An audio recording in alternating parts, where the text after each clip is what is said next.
No, so it's 100% true. Ray Meach has a great point. We gotta get Ray on here. He's like a philosopher of the game of basketball. We know you a busy man, Kobe, so we gonna jump right to it, man. Now it's about making sure that I'm sick and sick with it. Vision and lift it. Listen, just picture it. Spit and deliver it. The time froze. Undercurrent, how the grind flows. Wrist flicking, said the bezels got a mind blown. You know how to drop beat. Everything slow. You know how to drop beats, said anything goes. Pull up to the spot, you might see the squad there. Pull up unannounced, then you might see a broad there. It's just seconds remaining, and I got the rock for the win while you're watching the shot clock.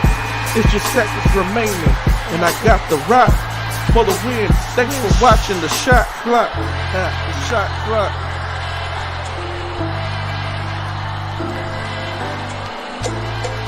You catch the shot clock every Sunday from 7 p.m. to 9 p.m.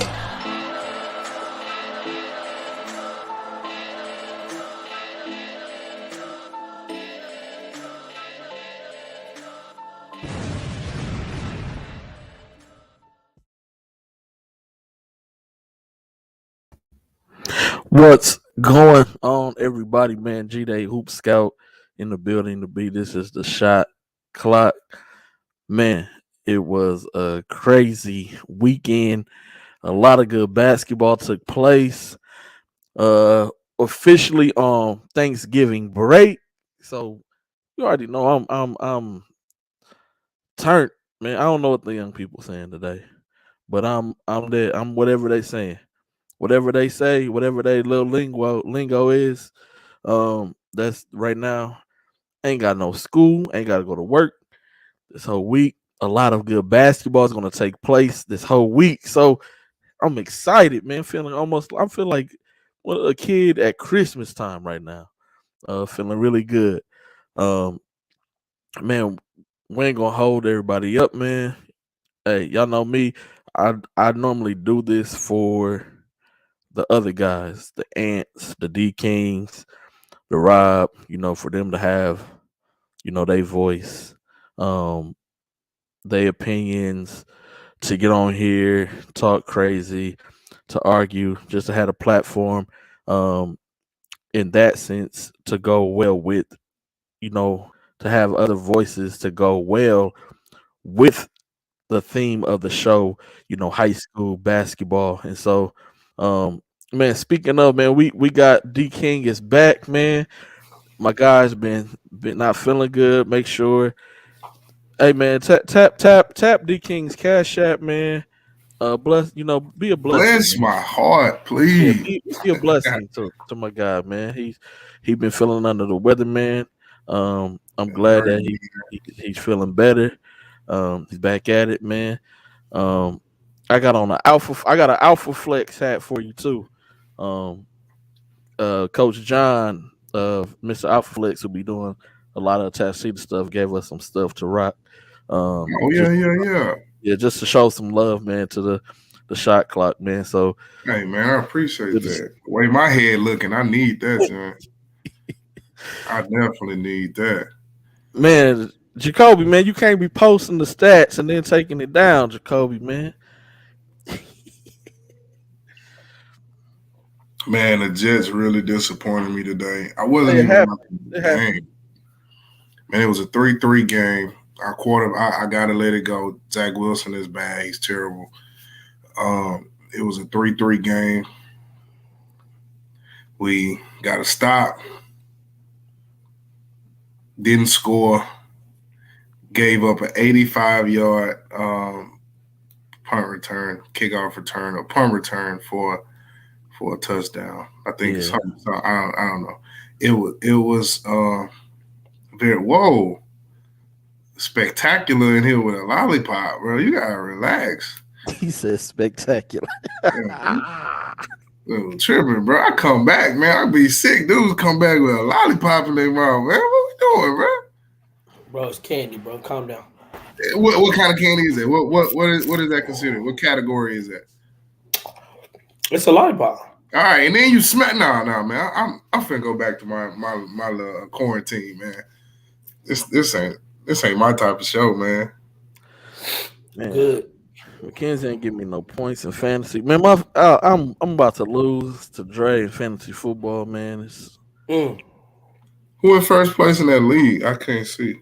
I've been sick. Oh man, D King's in first place in the league. Man. I'm in first place in 2 out of my 3 leagues, man. He first place in the league, man. I'm on pace to win again. Glad you're feeling better, man. It's good to have you back on the show, man. And how you feeling? How was your weekend? I'm feeling all right today, man. A little frustrated, but I'm good today. Yeah, don't take that out on me. What are you talking about? I ain't talking about you. You was plexed up because I said you got a lollipop. I guess, bro. Then I said, man, I'm finna go back to being sick. You said good. You know what I'm saying? Plex. That ain't love. Where my hug at, man? Goddamn. I ain't hugging you till you're 100% healthy, bro. I'm not 100%, by the way.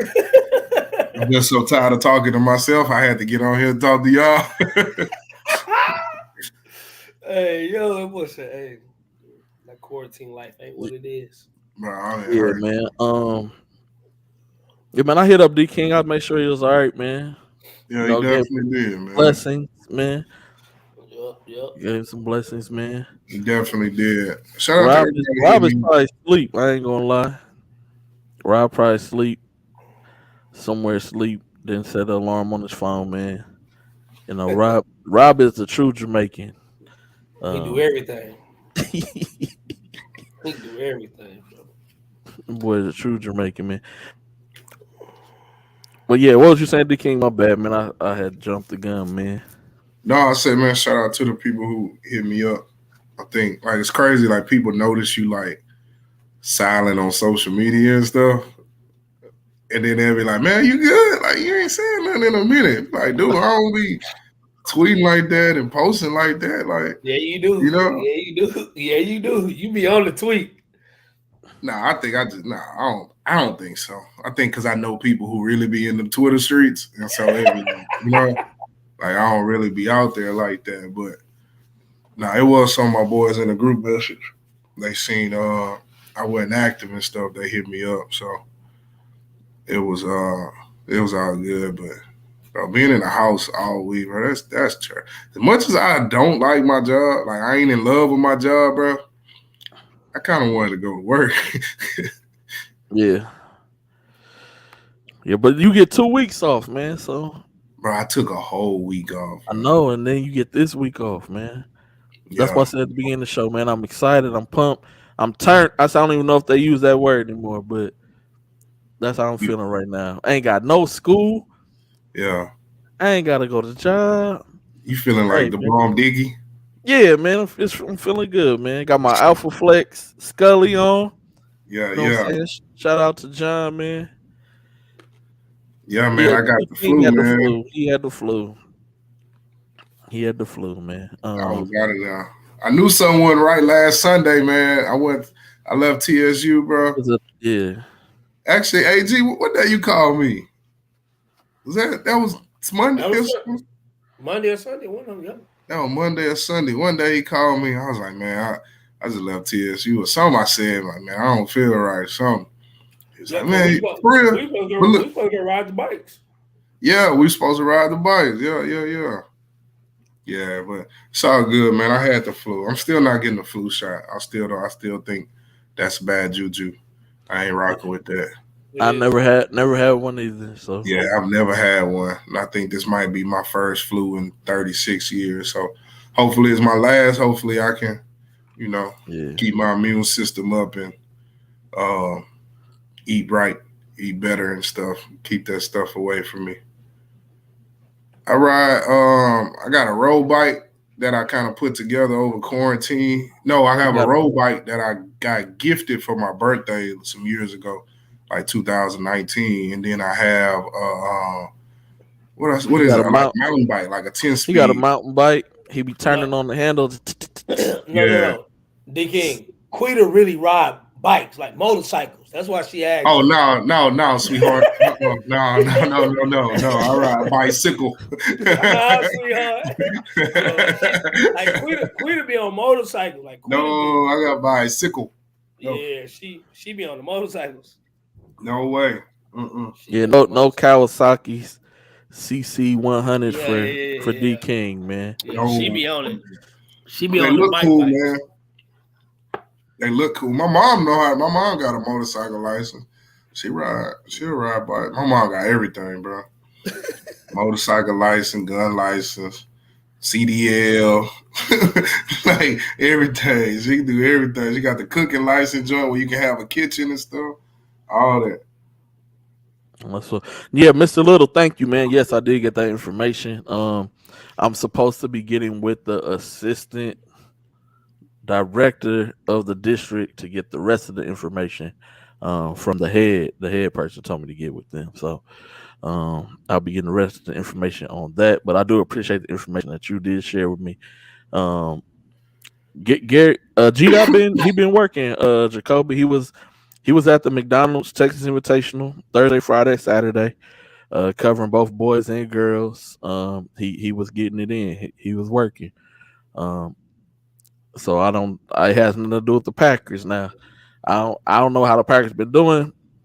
I just know that my team is tripping before we get into this high school basketball stuff because we don't won 2 games in a row. So some definitely going wrong because we're supposed to be tanking so that we can get Victor Wembanyama, however you say that boy name. But we was gonna put him at slot. He's 7'4". All you gotta do is throw it up. He gonna catch it, touchdown. Oh, that's what we needed, man. Victor Wembanyama. However, if I'm tearing your name up till you get to the NBA. When I get to really hear your name being called a lot, then I'll get it right. But yeah, we were supposed to be drafting him, man. But we won 2 games in a row. I don't know what's going on over there in Detroit, man. I don't know. But man, great weekend. Like I said, McDonald's Invitational was there all day Thursday. Went to work on Friday, but we was watching games in the classroom. Another one of my partner teachers, her kids play for a school that was in the event, and so she was watching the games as well in her classroom. So we had the school lit. We watching games. I'm up there. I got kids stat tracking, watching players. Hey man, it's math. So it's math. I teach math and science. So that's the math. That was a math lesson on Friday. We're figuring out how many points, percentages, assist to turnover ratios. Hey, we was working. I had the students working, man. Hey, had them working. Mr. Little, I seen you too at the Lake Creek Conroe game. You ain't see me, but I seen you. I seen you sneak in the game, man. Yeah, you can bring it in. But yeah, Ant, man, you can talk about a couple games that you went to, man. I don't like how both of these niggas come on with these ninjas come on with these beanies, bro. Like, man, I ain't get one. G, you eating on the show too? Yo, he eating today. I ain't eating. He eating today. Hey, he got the fish, shrimp fry, right? Ooh, is that? Hey, that's that Mike's. Hey, I got him on. That Mike's seafood. Hey, boy. Hey, that boy. Hey, that must be hitting, boy. Hey, but anyways, the game I really liked the most was the Barber Hills, San Antonio Brenham. I was actually there on Thursday to watch that game. That was a really good game. I think when I go back and look, I think Barber Hills actually played them the close out of everybody they played, I think, this weekend. They almost had a chance to win that game. Peyton and Bryce Smith looked real good in that game. They did a great job. He put on the hat, did a great job in that game. Bryce is really, to me, like a real true point guard. He contributes a lot to his team, not only from scoring, but from passing as well, rebounds well. Like he really, really played well in that game. Got a chance to see who else did I watch that morning? Check my notes. Hey, Rob.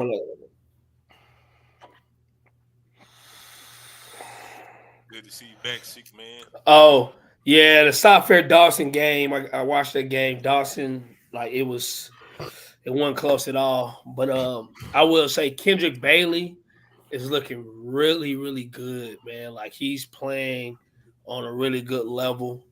The game I watched, he hit 5 threes in that game. I also watched a couple other games he played in on, just on Twitter as well. But he had a big weekend in the Texas Invitation. Definitely a kid I think is on the rise. Where a lot of college coaches should be hitting him up. Definitely a kid I think can play at the next level. Really, really fast. Really tough on defense, shoots the ball well, really good player.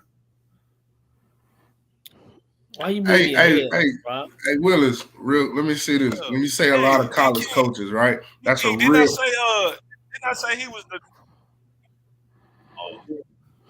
D-King, didn't I say he was the most impactful transfer in the whole city? And he was like, what about the 7-footer at Clements? And I said, that kid's the most impactful transfer. And DK. Oh, okay. He's really freaking good, dude. Thank what you, are you talking about? That's a bad dude. Yeah, what you mean? Didn't I say that in the group? I said, that's a bad dude.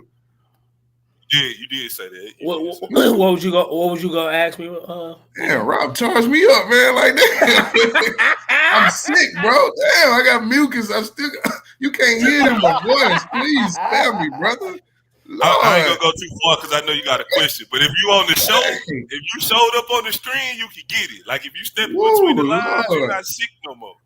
Spare me, please, just a little bit, man. Dang. No, man, I was saying, so when you say coaches, right? It was real general. What do they I can't with you dudes, man. Y'all good. Hey, I'm glad now, so everybody can stop. I can't believe this, man. You eating on the show this Sunday? Nah, they can say, "Gee, they eat on the show." I can't believe this, man. It's crazy. Hey, man, we gotta be ourselves, man. Me and Rob, man. Me and you the only true professionals, man. Hey, listen. In this day and age, I took one bite, man. You can get paid for being different, man. This day and age, man. Some people. I got my coffee. Hey. At this rate, though, we never gonna get that $1 million. Y'all eating fish sandwiches on here, smacking, eating lollipops. Dang, man, what we doing, man? But you said what? Like no. So what I was saying before I was interrupted by that humongous bite of fish sandwich he ate was so when you say college coaches, that's very broad. What level do you think that he fits best at? See, and the reason why I always say college coaches is because for me, and this is me, I don't like to cap a kid based off of, because I feel like it just depends on what's needed. So to be honest with you, I think he could be a good Division II point guard. To me, I think he can be a good Division II point guard, depending on the level, depending on the school, what they need. Think he can, that's why I think he really can play. I think the Division I level, I know right now, size and where he's at, he's an undersized point guard, under 6 foot.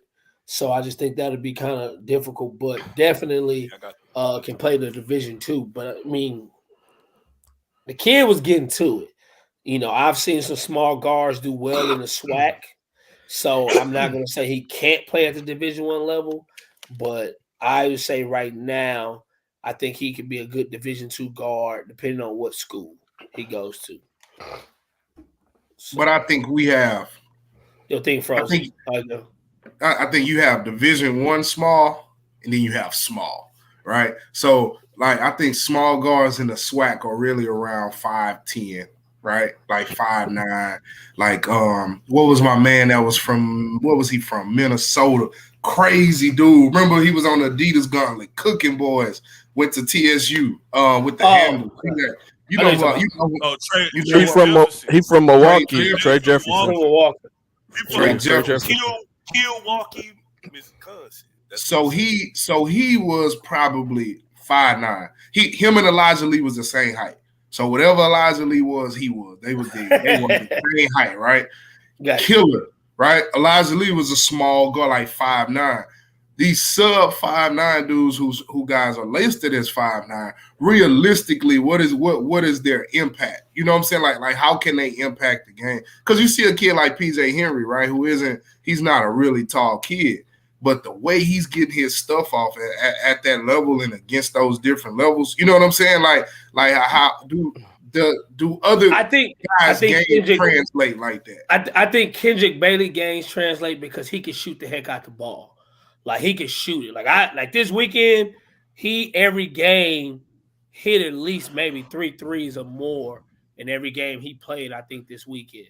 So I think he shoots the ball well enough to where he can create himself offensive shooting. The thing that I would need to see more of is him in a pick and roll setting to be able to get the ball and, making the passes through the pick and roll. If you got big hands, can you make the pass over the top? Can you make the pass in between, the big when you slicing those things? I want to see him get to the mini, things like that, which I think he can do. He can. You know what I'm saying? So that's why I say, I think at a lower D1 level, he probably could play. I don't want to cap the kid, but I think he's a really, really, really good point guard. And I really think he impacts the game very well for Dawson to where he's going to be a very, very X factor for them this year because he played really well this weekend, really well. Yeah, I watched a lot of basketball on my deathbed this week. And I watched a lot of college basketball. I watch a lot of BS games too. I watched Green Bay play somebody. I watched what's the new college, Rock Hill. I watched them play. They're a new Division I school. I watched them play somebody get smoked. They was down 17-0. This dude on his 8th hat, by the way. So when I only get one hat, I'm gonna be so upset because he's on his. No, I got some that ain't been touched. I got one for you, man. But I watched a lot of those schools. And you got yours on, bro. I watched it, but let me finish it so I can stop talking. But I watched a lot of those schools and I watched a lot of those games, but one thing remained the same. The dudes weren't really small in that backcourt, They weren't small. Even if you look at Sam Houston right now, they will be considered a small backcourt, right? And I think their point guard is 6 feet tall. So just wondering, just something I had thought about. And when you said him, it kind of brought it up to me. But I do think he's a damn good basketball player. I think he's a player, man. No, he is. He also plays good on the defensive side of the ball and guarding bigger guards, not guards his size and under, but guarding the bigger guards. He does a really good job. Strong. He's pretty strong for his size as well. And that comes from talking with my guy from Commerce who watched him. It's he's pretty strong, to be a smaller guy. So then I started looking. I'm like, oh, he is watching this game. He is kind of strong. To be a smaller guard. So, yeah, man, he's a good player. Rob, you want any games that you want to talk about that you went to? A lot of games this past I know week, yeah. Hey, man, I'm proud of y'all. Man. Went to a lot of games, man. Happy. All the recaps of my games on bsascouting.com because I do a write up on mostly every game I go to now. Before we get to the McDonald's tournament, real quick, gotta show some love to Coach Gay from Bush High School. I went to Bush, seen them play Paytown. Then I went to Springwoods on Tuesday. Coach Gibson showed me love, man. I just gotta shout these coaches out because they don't have to do that. You know what I'm saying? So I appreciate them for showing love. Springwoods, I think we all collectively said Springwoods is gonna make the playoffs. I think that's a pretty surefire thing. They got a good little collective of a team, man. Once Christian, dang, I was born Anthony that bad. He got off the camera. Once Christian Gibson rounded to varsity form, like all the way ingratiated in varsity form, like they're gonna be tough, man. Win can score. Getting to the McDonald's tournament, I went to go see as many teams as possible. Started out with Dickinson and Tompkins. Coach Sanders got a hell of a substitution package this year. he played 11 players in 4 minutes in the first quarter. He got a hell of a substitution package. Who do? Coach Sanders, Tompkins. Oh yeah. Oh boy. Yo, he was subbing 5 in the first 4 minutes of the game. He was 7-5 in on stops. I seen that. Bro, I was with Rob one game. Oh my god. Hey, that boy was going hockey subs. I'm talking about it was one time one group played a minute. Less than a minute. That was like 45. They probably went down like one time and came back and was gone.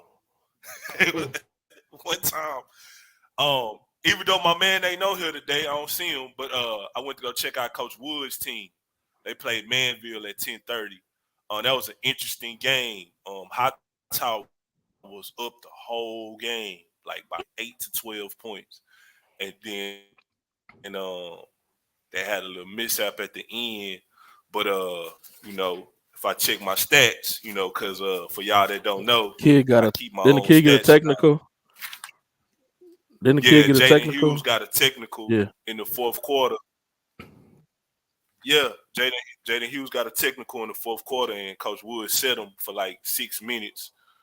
And Manville made a run. But Hightower does have a young, like 6'6" kid, Milton Rice. He pretty all right. He had 19 and 6 when I went to go see him. He pretty all right. I like the twins, the Thompson twins too. Pretty good. Those are twins. Yeah. Those are twins at Hightower, right? I thought I was tripping. Corey, one of them left-handed. Yeah, Corey and Cameron Thompson. Yep. Okay, because all the kids have the same hair and everything, so I thought it was just two light-skinned cats with the same clip. Okay, my bad. Okay. Nah, they twins. And he also got another good guard that I like too that a lot of people ain't talking about. He's small but he real solid. His name Jarek Sasser. He came in and gave Coach Woods some good minutes, like played good defense, didn't turn it over. Like he did all the things that a person off the bench supposed to do. He changed the tempo of the game. He picked up 90 feet. I like him. Moving forward, I went to go see South Houston, Fort Bend Austin. That was a good game. Coach O, Fort Bend Austin, want to shoot a lot of threes. Patel and Ethan Tao, and South Houston, they kind of like a put it on the floor type of team. Josiah Well, the Buckner brothers. That was a good little game. South Houston pulled that out. I left early because I went to the Summer Creek South Ridge game. Summer Creek, they're gonna be all right. Jacob can really shoot the ball. He adds a unexpected dynamic to all the cutters and drivers that they have with Cam Patterson and Bryson Weefall. You throw it to him 5 times, he gonna make 3 3-pointers in the corner. He's smacking that thing. So they look good against South Ridge. Jake Holland played good for South Ridge. They young though. They young. Finished it off watching. I actually watched the eventual champion North Crawley and the eventual tournament MVP Katie Davis. They played Bridgeland. North Crawley solid, man. They're gonna be in the mix of when playoffs come, for real. They solid, they strong. They got like 4 interchangeable guards and 2 like 6'5" hybrid forwards. Katie Davis and the other kid, what's his name? Justin McCray. So Coach Brackle got a good team. And then I ain't really get a chance to finish the last game, man. I was there to see San Antonio Clark and Cypress Creek, but you know, a little incident had occurred that I ain't gonna speak about. You feel me? Calvin But got these. yeah, you wish. Yeah, an incident occurred that I ain't gonna speak about, so that kind of messed up my night right there. But yeah, so it was a good tournament, man. Man, you Overall, got to fight. I watched. Nah, I ain't You ain't talk fight, about man. Dickerson, and Tompkins. You just mentioned the Coach Dixon Sanders. and I watched that. I think we watched that one too. Well, first of all, I want to say Kasim Boy had a hell of a weekend. I just want to say that overall. Let me look up the kid name because I didn't stat the game. Yeah, because I don't know his. That's the kid I want you to talk about. Because number one. He was. Yeah, what's his name? He was cooking. Oh man. He was cooking against Tompkins. He had 32. Y'all bad media, man. Y'all don't know the names, man. Come on, man. This is a kid I never seen before, man. So this was my first time, and I had to leave. I had to leave because I was supposed to be at Adobe. Everybody left except for Doug, because that wasn't the game that we were supposed to. His name is Keaton Leach. There you go, was man. He electric. He had 32 against Leach. You talking about Keaton? Man, look Keaton been like that. I am not about to play with you, bro. Everybody in that same game, no, I like him though. I like him a lot. In that same game, Kasim Boy had like 26 and 13 rebounds. And he followed. Who they played? Tompkins. Yep. And then they played Sock Creek that next day, I think. Yeah. Friday. Kasim Boy had like almost 40 against Sock Creek. So, every year Dickinson has somebody who can give you. They took the L. They did take the L. They took to who? Cypress Creek. Yeah. But they got a rematch with them. Go ahead, D-King, my bad. No, I'm just saying every year Dickinson has a bucket getter.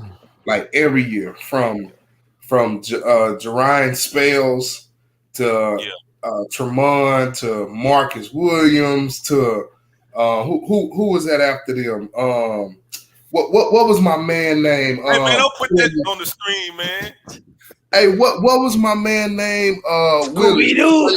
He played with Texas Pro. Quante Julian. Remember Quante Julian? Yeah. Like they always have dudes who can get a bucket. Yeah. Like it's crazy. I don't know what are they doing out there? It's in the water. Well, shit. They always get some good kids to transfer over too. Always.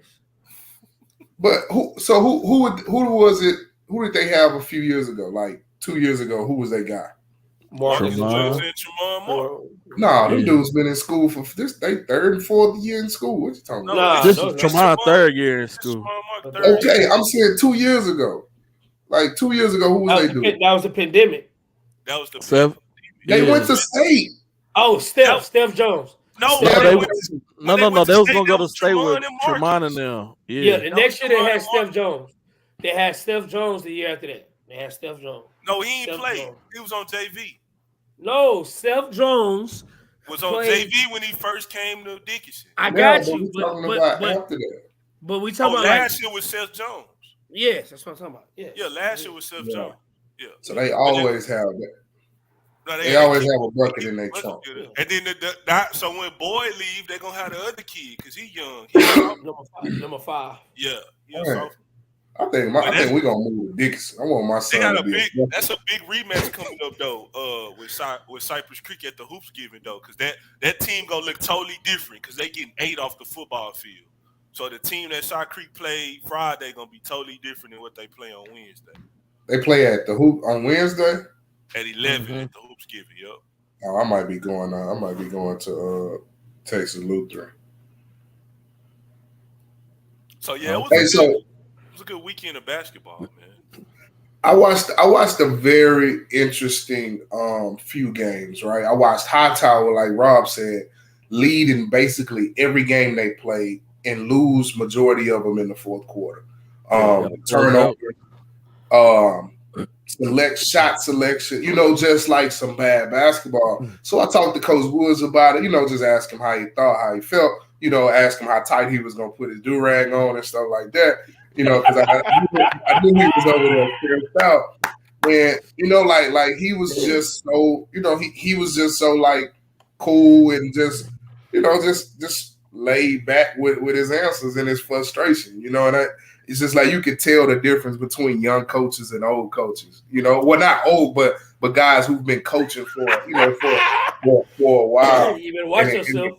And it kind of shows. But I think like Hightower, I think we predicted Hightower pretty well. I think we predicted them like second place in that district, and I like them. I think they have a chance. I see. You predicted. I did. Yeah. Oh, what's it? That's because I know what I'm doing. Okay. That's because I know what I'm doing. What you mean? Shit. But I like what I saw. Man, Luke Cochran is sitting on a freaking rocket right now. If he's at the crab table, he on a heater. Hold on, man. I'm cutting you off, D-King. I'm cutting you off. When we went to the game, he ain't make no shots. Soon as we don't go to the game, this fool set the record for most threes in the tournament ever. When I show up to the game, he ain't do nothing against Dickinson. Rob, you got bad juju, brother. Jesus Christ, Luke, can you make a shot while I'm there? I would want to see him make a shot. But didn't he just hit 8 threes against Travis or something? Like, against Davis, So he's averaging right now probably close to 29 points a game. It might be more than that if you add on, with that 42. He might be up there like 31 points a game. Yeah. Like he had more 30. He's had 30 to start the season, 30-something, 39. Then he had a 33-point game at McDonald's. He had another 30-point game at McDonald's, and he had a 42-point game at McDonald's. Hey, he lead the city in scoring by 4. Hey, and Rob, he doing it on a team with the coach subbing every demo. Don't forget that. And he don't, because he's not playing the whole game. And hold on, and realize he be getting pulled out. Like he not. So he is. Like it's not the coach not going 4 subs in him, and then coming out. He coming out with everybody else, and then go right back in. Like so look, this is funny. It's funny you said that because this came up in my memories. So the coach that Coach Saunders took this scheme from. If y'all remember 10 years ago, a kid on his team set the record for most points in NCAA, regardless of division. Remember that? Oh, you talking about Taylor? Remember he scored 138 points. That's what he got. Yeah. So and Batilda. He shot 72 threes in the game. He went like 52 for 104 on field goal, and that just happened 10 years ago today. That came up in my memories, But Luke cooking. I can't take nothing away from Lucas. He is, man. Luke is cooking, man. Set the school record for most points and most threes in the first game of the season, then breaks the school record for most points, most threes, and the record at McDonald's for most threes. He broke Tremont record. Yeah. And he got that pirate goatee. Cut that goatee, Luke Cochran. My God, boy. Hey, D-King, I want to go back to what you were saying about Coach Woods real quick. One thing I like about certain coaches is that they don't overreact to mistakes like quickly. And Coach Woods is a coach that has patience. I sit there, I watched him, I listen to him. I ain't gonna say what kids he would say what to, but he would say, "Son, we just broke the huddle, and I told you such and such," and the kid would just walk off. And then coach would be like, "You don't want to do what it takes to win just yet, huh? Okay, all right." And he would be cool with that. You know what I'm saying? I like things like that though. I like things like that. It shows me that he has faith and confidence in his team. And when a mistake happened, he just didn't immediately pull the kid out and sub. You know what I'm saying? He's building character because he's using this for later on in the season. He knows what his ultimate goal is, and I'm sounding like a good PR person for Stephen Woods right now. But no, I like that about him though. I said and I just listened to him how he communicated with his guards. And I was like, dang, I ain't never really hear no coaches like talk to their kids like that. And he was saying so calmly, he'll be like, you don't want to do what it takes to be successful and win yet. Okay. All right, I got you. And he'll just walk off and he'll laugh and smile. Like, I'll be like, but he's so calm. So that'll actually make a kid feel different though. It did though. It did. They responded to it. You could tell they responded to it because it was kind of like a parent talking to his kid almost. Like, dang, I disappointed my father type thing. You know what I'm saying? Yep. I mean, Woods got a good relationship with his players. That's the point. He does. The ultimate. And that's the key. And that's the key. Because he looked somebody in the eyes. He said, "Hey man, if you say one more word, I put that on everything. You won't play for 2 weeks." And the kid said, "Yes, sir," and shut up, and didn't say another word to the end of the game. Put that on everything. Hey, speaking of also good coaching, hey, listen, Manville. Hey guys, great job, guys.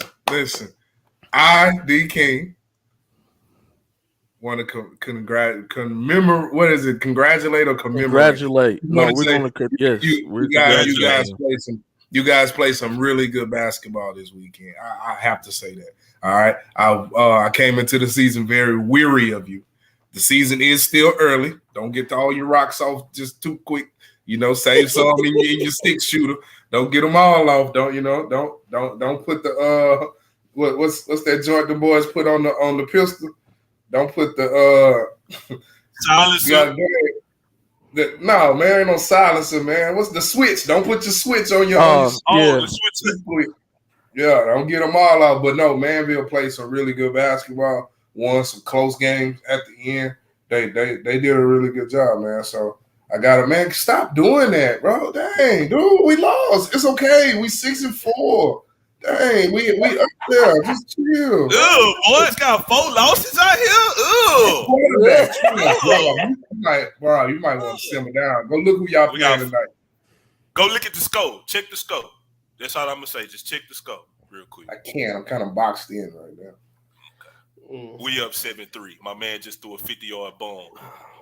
To Keenan Allen. To Josh Palmer. Hey, how Isaiah Splitter doing? He ain't really. Playing? I mean, he playing. He ain't really did nothing spectacular, but he playing though. Gotcha. Doug, that's a great point. They should have beat North Crawley, and they did let one game turn into 2. Yep. But they ain't had no size.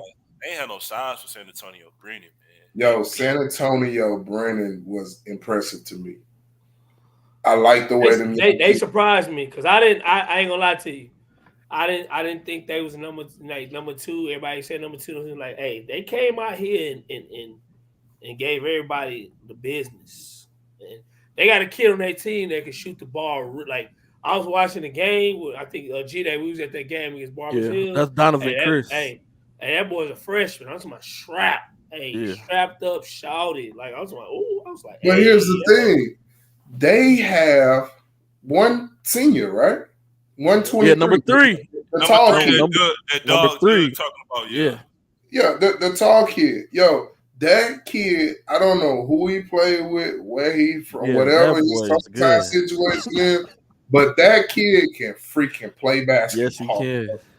He can play basketball. He got good touch. He was rebounding with 2 hands, like over his head, like this, like they used to do in the 90s. Like he was catching lobs. He was running the floor and blocking shots. Like, that kid can play, man. And he had 20 rebounds against Manville. Yo, that Kingston Fleming is the real deal, bro. He is the real deal. Never got sped up. He was throwing transition passes against the bump with his left hand. Like, just finishing on the break. He had a dunk against, I think that was Manville. His freaking dreads was caught in the net. He was so damn high. Yeah, he had dread and net. I'm finna sound like Willis on this one, though. Hey, I love San Antonio Brennan, right? I think they're going to walk through Region 4, barring any major upset, and go to and sleep in their own bed at state. But Kingston Fleming's got to get his defense up because Corey Hadnot was frying him the other day. Frying him. He had to switch. He had to switch. He had to switch.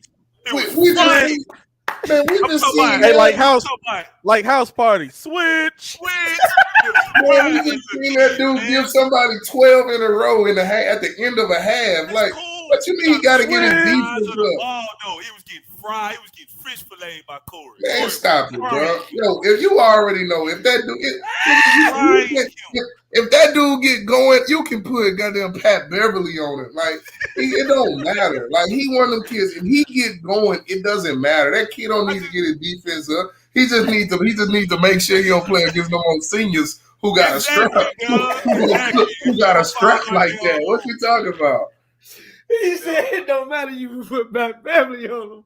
Nah, that's true. If he don't fall out, they probably don't lose that game because they was coming. Noah dunked. Oh, he fouled out on the three. Yeah, they had came back and it was 49-48, and they called the foul on the 3-point shot. On a 3-point shot. Yep. Noah had just boomed somebody to end the half.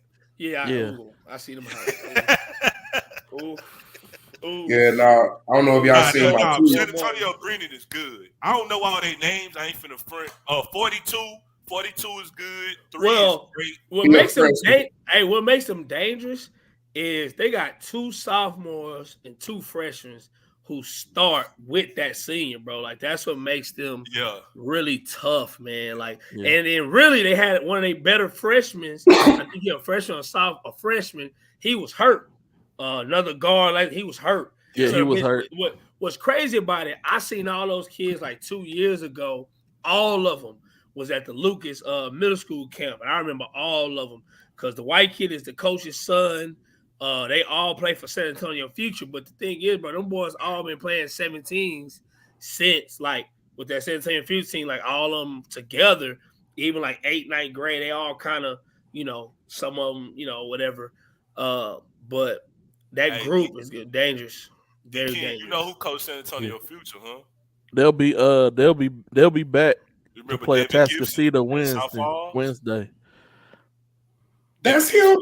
That's him. Yeah. He went to UTSA. That's him. Yep. Mm-hmm. That I remember that boy broke him. I lost so much money betting against him against Jay Lucas at the JCs. That boy fried Jay, man. Jay, you my dog, but Devin got you that year. He got you at the JCs and the second round of the playoffs, both at Dale. Yeah. Now he graduated with 05. Yeah. He took UTSA to the NCAA tournament too. I know. We lost to him my senior year. Me, Finney, and Martellus, we lost to him by like 5 our senior year in the playoffs, like 3rd round. Tough. But yeah, we lost to him. That was the year I got pissed off at Finney because we should never lost to him. Like, we should never lost. That's at the Hoops Giving, Jacoby. Yeah, they play San Antonio Brennan at the Hoops Giving. Yeah, Atascocita versus Brennan. Yeah. And Brennan plays Tuesday at Sloan's event as well. Yeah. They're gonna be in the city. Did they stay? They might as well have stayed if they was gonna. Shit, they probably did. They probably did. Hopefully, the kids went home and ate food. Yeah. Hopefully, they got some good rest, man. Oh yeah, Saturday, because they got Sunday, Monday. They come back out. Yeah. If you do AAU days, you sit right here Sunday and Monday and get ready for Tuesday, baby. Hey, let's go, baby. Wednesday. Yeah, for sure. No, send me home, man. How you doing, Miss Johnson? What's going on, Johnson? I'm not gonna lie to y'all. I have to, Rob. Let me tell you something, Rob. And I love you, my G, but I can't do no HISD games no more, bro. I can't do it. I went to the Milby and Waldchill game. I ain't gonna lie to you, bro. First and foremost, they only had 2 referees. First and foremost. Secondly, I seen the most foul calls ever with 2 referees. Ever. In my life, the most foul calls ever in my life with 2 referees. But I will say this: I love the HISD crowds, man. Oh my God, boy, they was in there lit. I'm talking about the score was like 20-something at half, and they was in there like it was the playoff game, boy, slapping the stands. One parent, I can't say this, but she was like, "This some BS. These referees." I was like, "Whoa!" She was plexed up, shouting. But you got to go to Booker T versus Yates. I'm about to say you got to go to. You have to do a Booker T versus Jay. It's some potential, or a Booker T and Fur game. Like it's some potential matchups in the HISD tournament that you might want to go see. But I'm talking about they was lit. Now, other thing is Malik Johnson looked really good, man. He had like 18 some rebounds. So like he looks really good. Like he looks like a kid who is finally starting to click. He still needs a little bit more, polish to his game and things like that. But he has a really, really, really good knack and awareness for the ball when it comes to rebound. You know what I'm saying? Like really, really well when it comes to that rebound and stuff like that. Now, there's another kid that I want to talk about that nobody don't know about. He's a sophomore. See, that's good. When you go to games and you find kids. Milby. He's a sophomore at Milby. He's number 3. When I say this kid, where was the game? It was at Barnett, way in my hood in South Park. You know what I'm saying? Right off there, close about in that South Park. Hey, South Park, your hood, man. Come on, hold on, whoa. Hold on, sir. Hold on, sir. I was born off of MLK and Dead End. First of all, I didn't move to the southwest side till I was almost like 7 or 8, bro. So calm down. I was born. Hey, I know where the South you at, MLK. Hey, hold on, chill out, buddy. My family still stay on that side, bro. My uncle still stay in my grandma's original house in South Park and Dead End. So chill. I'm a South Side dude. Period. Southeast to the Southwest. Hey, come on. Hey, Zero told you. Hey, Zero already told you. Southeast to the Southwest, hey, baby. Man, this ain't about war, man. It's about peace. You know what I'm saying? Hey, but I need to look up his name, man, because the kid I'm talking about, like, nobody's never seen this kid play before. I know they haven't. Kid never even seen play at all, but he did a very good job for Milby. He came off the bench, should have really been starting, but I know they got a couple seniors over there they trying to play. But this kid was like really fast with the ball. He was strong. He looked like a running back, but he was strong. Pushed the ball a couple times off the lane. Yeah, he did like a layup like this. I'm talking about he was hooping for them. Like that kid was really, really good. You know what I'm saying? Like really hit him with the George Gervin. Yeah, no, he did. He drove one time. He bumped the dude. And he went up. He said, on the other side of the rim. I was like, hey, that's nice. Like, real nice. But like, yeah, like he a kid that really stood out to me that I really liked at Milby that, just a kid I ain't never seen play nowhere, not even AAU ball or nothing. But really, really good. And then Waltrip, they have another kid, number 2. He hit about 5 or 6, 7 threes. Like he could shoot the ball. Another kid I never seen him play before at all. At Waltrip. So yeah, that game was very interesting to watch. Man, that's good. You got to see some kids you never seen, man. Yeah, that was very interesting. But yeah, if you ain't, you gotta at least hit up one TJ Ingram game and one Pavilion game, bro. Hey, y'all, each HISD stadium field house is different, and so like I know everybody loves Del Mar. That's the newly remodeled newest one. But like that TJ Ingram and that Pavilion is different. Y'all think the Butler and the Barnett is bad? TJ Ingram, yeah, they had the police in there too. I was like, hey, bro, this a little different.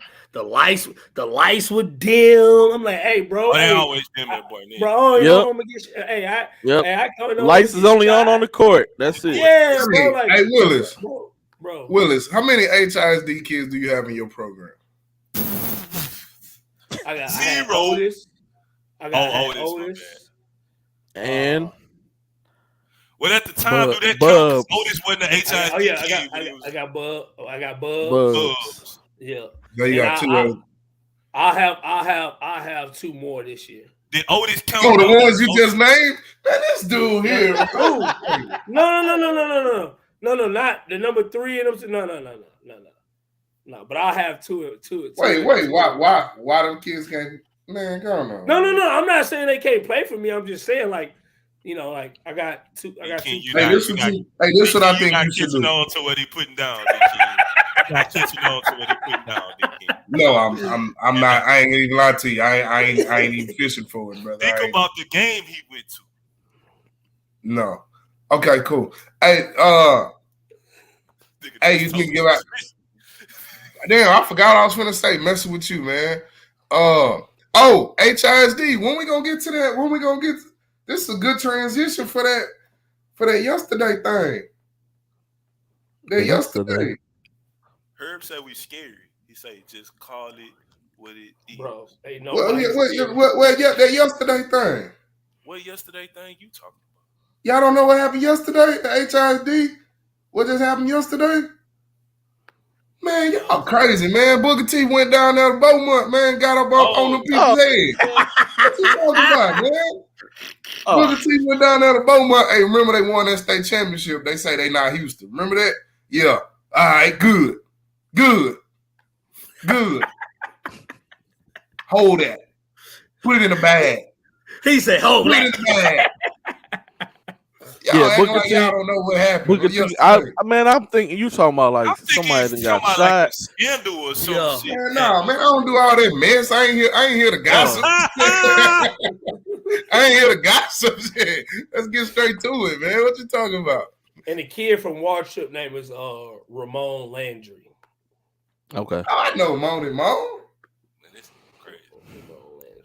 I know Moni from the north side. Go walk through. Chris McDermott had a monster game.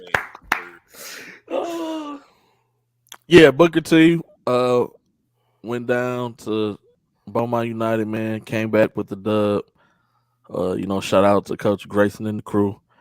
Maybe Rob soliloquy. Soliloquies. That's two. Okay.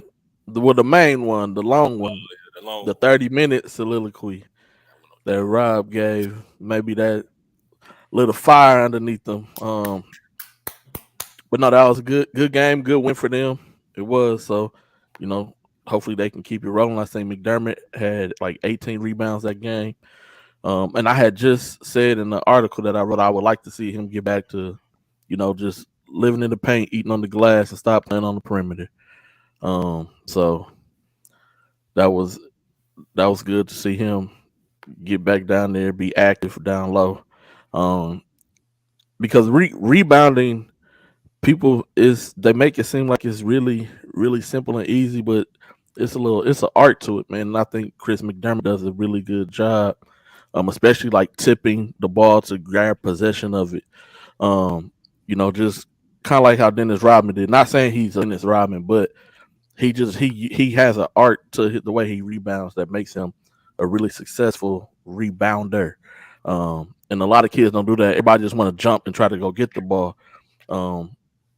But good boxing out and getting ways to be able to get to the basketball, that's key. And I think he does that really well.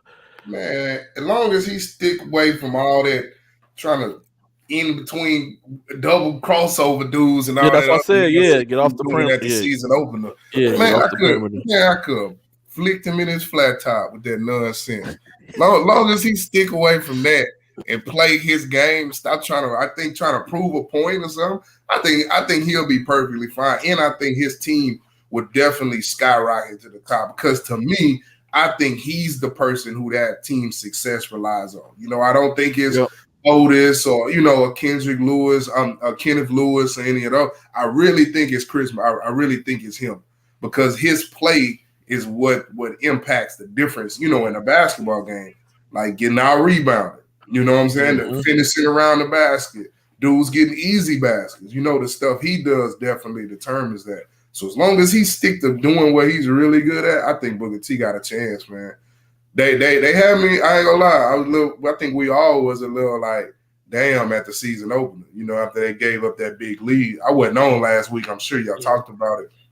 But after they gave up that big lead, I think we was all like, damn, here Booker T go again. So that's good to see them bounce back, especially against like a quality dude and not a quality team and not one of no offense, but like one of the district teams, you know. So that's good, man. Hopefully they can keep this going. Who they got this week? I don't know. Are they playing they not playing the season opener? You mean? No. No. I don't know. I don't even think they playing in the Jamboree either. They not. Oh, they got the week off. They must be going to Louisiana for Thanksgiving. Somebody from Louisiana. Coach Grace going Baton Rouge or something. Like, we ain't playing this week, fellas. Take the week off. Well, that's what's up. Malachi also had 18 rebounds. Yeah, that's right. Yeah, 18, like 20, I think. That's good, man. Man, I feel like I seen them kids grow up, man. That's crazy. That's what's up. Like, I remember them dudes tripping over their feet at practice and stuff. That's crazy. Dre said they in Illinois. Yeah. My bad. Y'all determined the champion. Dre, you silently watching now, huh? Yo, supporting them, bro. You silently, secretly watching in the shadows. No, that tournament. You right. Tournament of champions. And Washington, Illinois. That's a big event. Yeah, so that's a good win for them. Big time. Nah, that's dope, man. Make sure you represent, man. Play the right way. Hey, Dre, make sure y'all stay away from them casinos. Make sure y'all post everything, man, so we can see that while y'all up there. Herb say, but y'all stay away from the Riverwalk. Stay away from the casino up there. Oh man, y'all boys stay away from 63rd and y'all boys, Mr. Dudes on Twitter acting crazy right now. I'm not checking nothing Mr. Dudes talking about. Hey, the referee had the referee had the pistol on him while he was refereeing. Hey, bro. Oh yeah, he had that thing on him, and his hat was backwards. He wasn't playing. Hey, Roger, why you keep on putting eyes and stuff on the thing, bro? Golly, bro.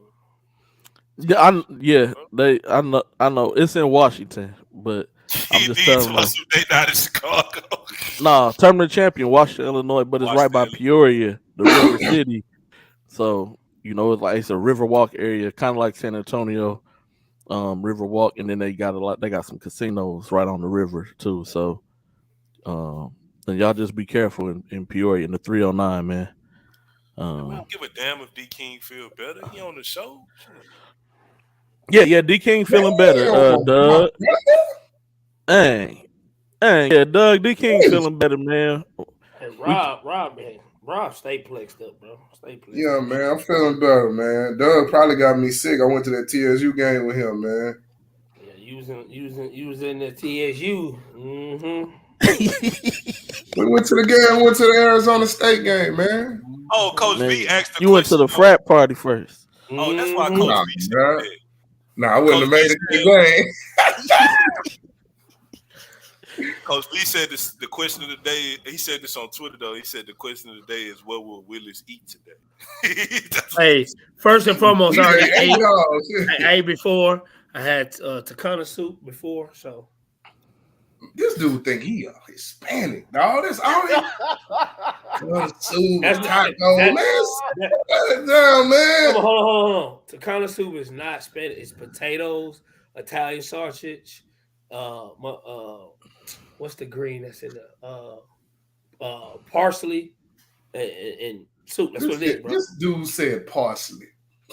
That's the seasoning, man. You know it was avocado in that soup. You think no avocado in there? No avocado in there. I don't know, bro. I'm not trying to hear that, man. Herb, I was gonna get to that because Amari.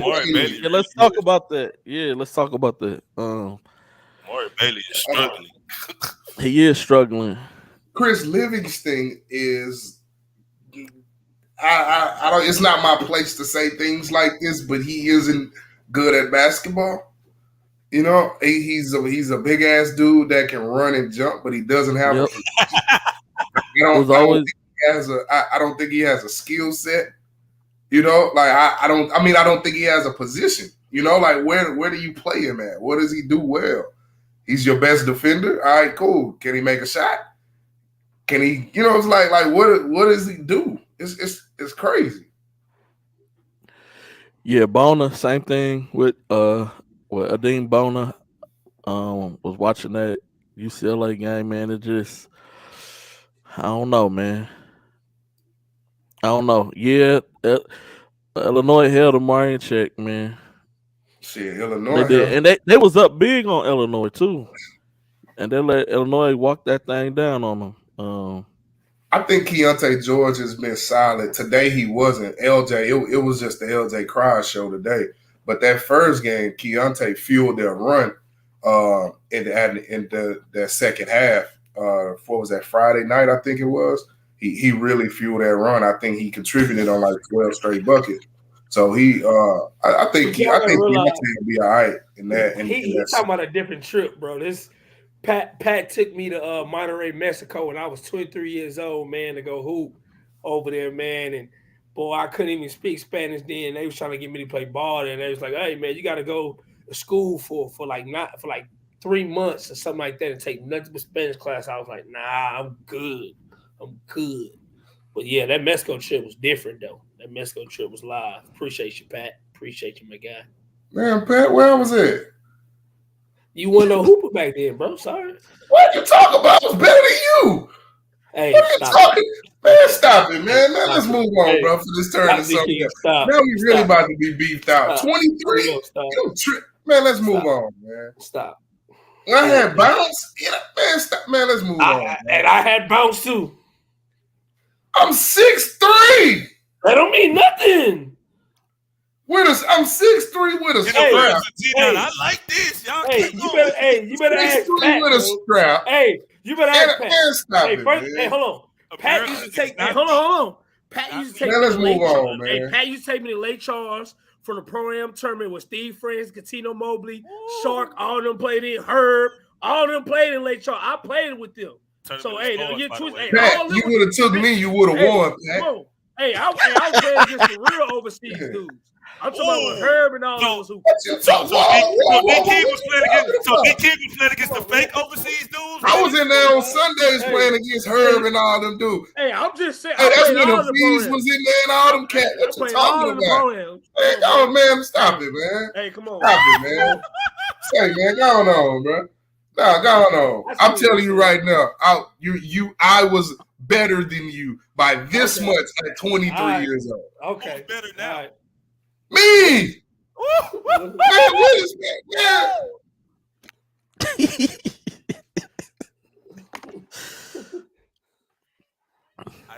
Pat say crickets. Sorry to start this.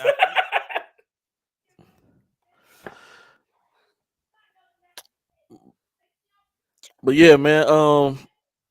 Hey, he can't turn himself. He muted himself. Ain't no man. This nigga lost his mind, man. Ninja. Oh.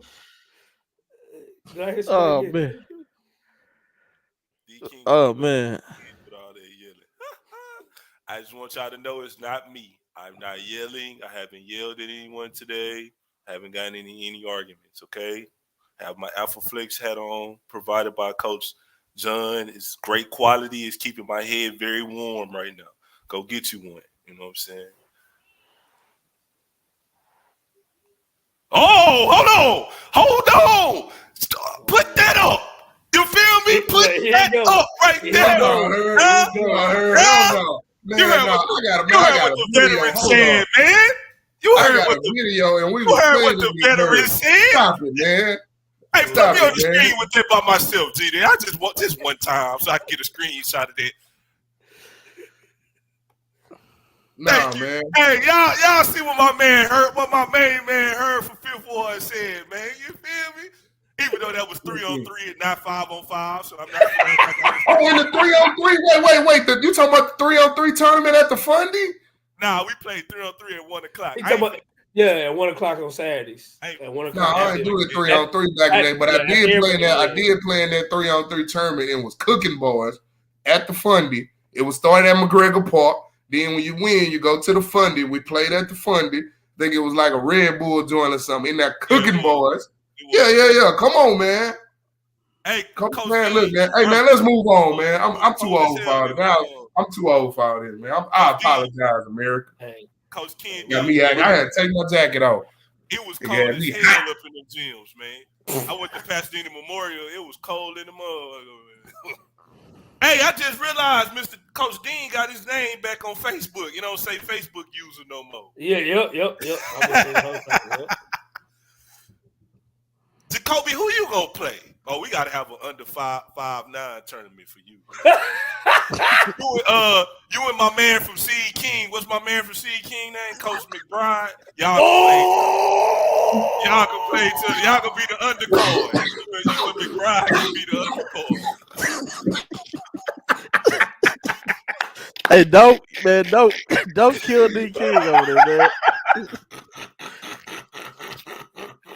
Y'all can play for a little talk, man. That boy said the undercard. Oh man, the light. Hey, don't kill D King, man.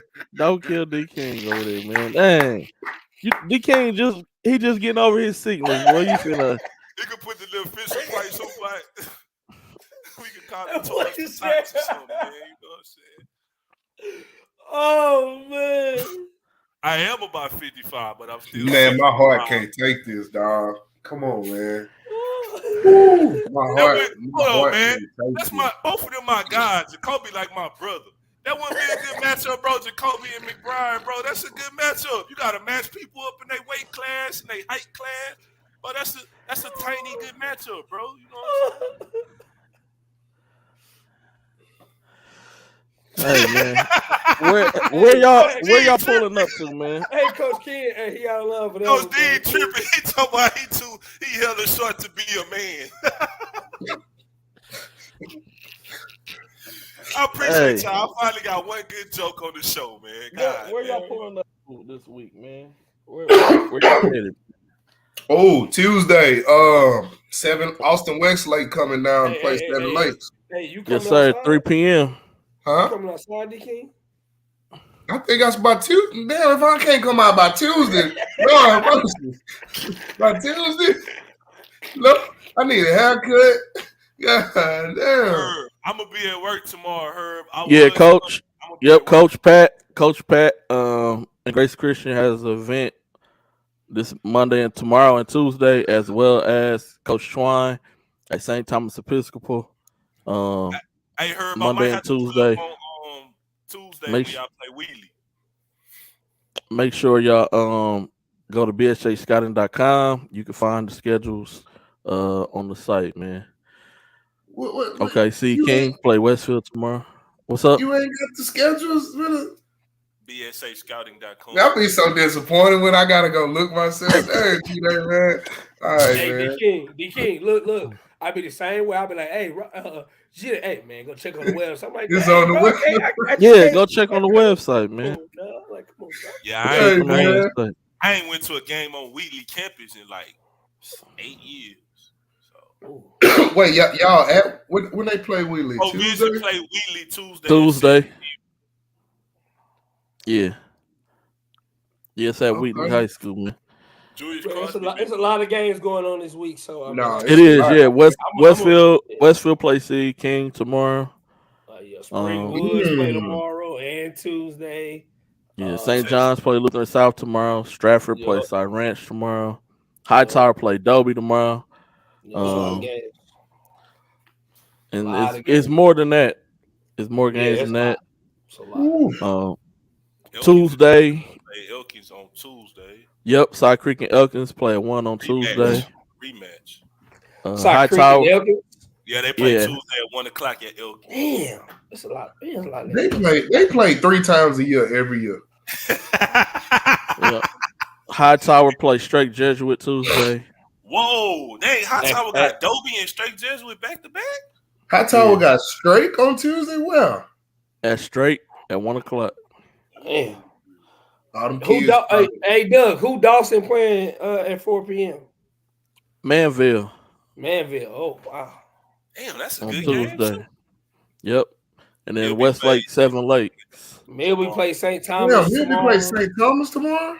St. Thomas Episcopal or St. Thomas Catholic? St. Thomas Catholic. They don't play St. Thomas Episcopal. It might be. No, they're in a tournament. Oh, yeah. It's probably at the school, though. Because it's a showcase thing. It ain't a tournament. Yeah, but I don't think Milby in their tournament. No, they could be. Well, I know I used to get the public school sometimes.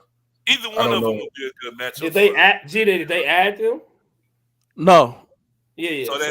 So that's St. Thomas Catholic they playing. Jake Piper. Man, I need to see the schedule because we ain't seen no schedule for the St. Thomas the STE joint. It's on BSA Scouting. It's been on there for a whole month. It's been on there for a while. It ain't been on there for no month. Like 3 weeks. It's been on there for like 3 weeks. A couple of weeks. 21 days, really? A couple of weeks. If you go check the website, you'll see. And you'll also see my newly minted article since you talking about some Rob. I didn't know you're right. Well, I got we got articles. We got articles. Rob and I still remember it. I used Rob and Ant got. They've been pumping out articles, man. They've been pumping them out. Ant too. So yeah, go read. I'm gonna write an article. Write it. Put it on there. I'm gonna write it. She said they playing in the Scarborough tournament. Oh my God, who in that tournament? Scarborough. Okay. St. Thomas Episcopal playing the Scarborough tournament? No, St. Thomas Catholic. It's playing the Scarborough tournament? I guess. But we know who's gonna win that tournament. I do not have that tournament schedule. I seen it on Milby schedule that they played at the Scarborough tournament. I thought that was the JV team though. You know how they put all the tournaments on the home schedule? I thought that was like a JV tournament. I didn't know Scarborough hosting a tournament. Yeah, for real. Man, there will be an HISD tournament though too. December 15th through the 17th. The JC's coming back? It's not the JC's. We can call it the JC's. Okay. But it's different. It's broken up. They did it differently. Yeah. Right now, I only have the platinum side. I don't have the whole thing. Hey, they got some good potential matchups in that platinum side, though. Talk to me, Rob. What they got? I don't know if I can release that information just yet. Yeah, we can talk about it, man. Okay. I had to ask the big guy if we can release the information, man. I'm sorry. I'm on the website. You getting the traffic? It ain't on the website yet. We just got this information. This was exclusive. I like this. Yeah, because it ain't been released to the public, so release it. But we could. This dude here, man. He trying to get us banned out of everywhere, man. You're releasing the schedules of our tournaments early, okay? Yeah, hey, for Saudi, everybody love y'all, man. For Saudi playing in Scarborough tournament too. For Saudi Catholic. Yeah, they 7-1.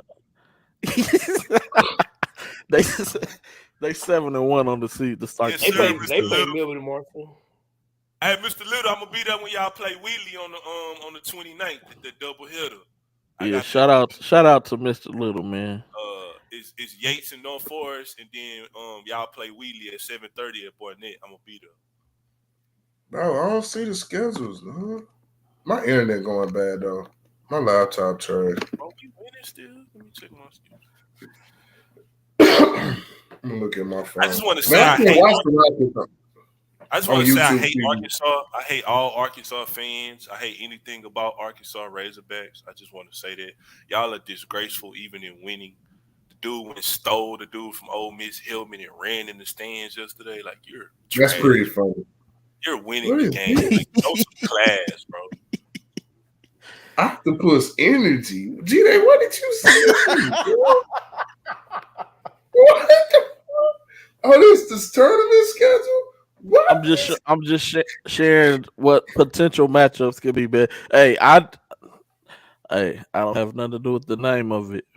Yeah, that's the potential. All right. So boom. So I was told I was told a certain school pulled out of a certain tournament because of who they was going to potentially play. But I see this particular school is in a tournament when they can potentially play a district opponent. Yes. Yeah, but it's the HISD tournament though. Make it make sense. That's why I originally said, why does it matter? You know what I'm saying? Come on, man. This is actually a cool little event though. Everybody got their own idiosyncrasies, D King. You know what I'm saying? I mean, like Nimitz, Taji. Read a book. Idiocracy? What did you just say? I said idiosyncrasies, like they own little thing that they like to do, they own thing that's unique to them. It's called idiosyncrasy. Well, you just told me a new word, Rob. Look at what the hell? Idiosyncrasy. I never heard that.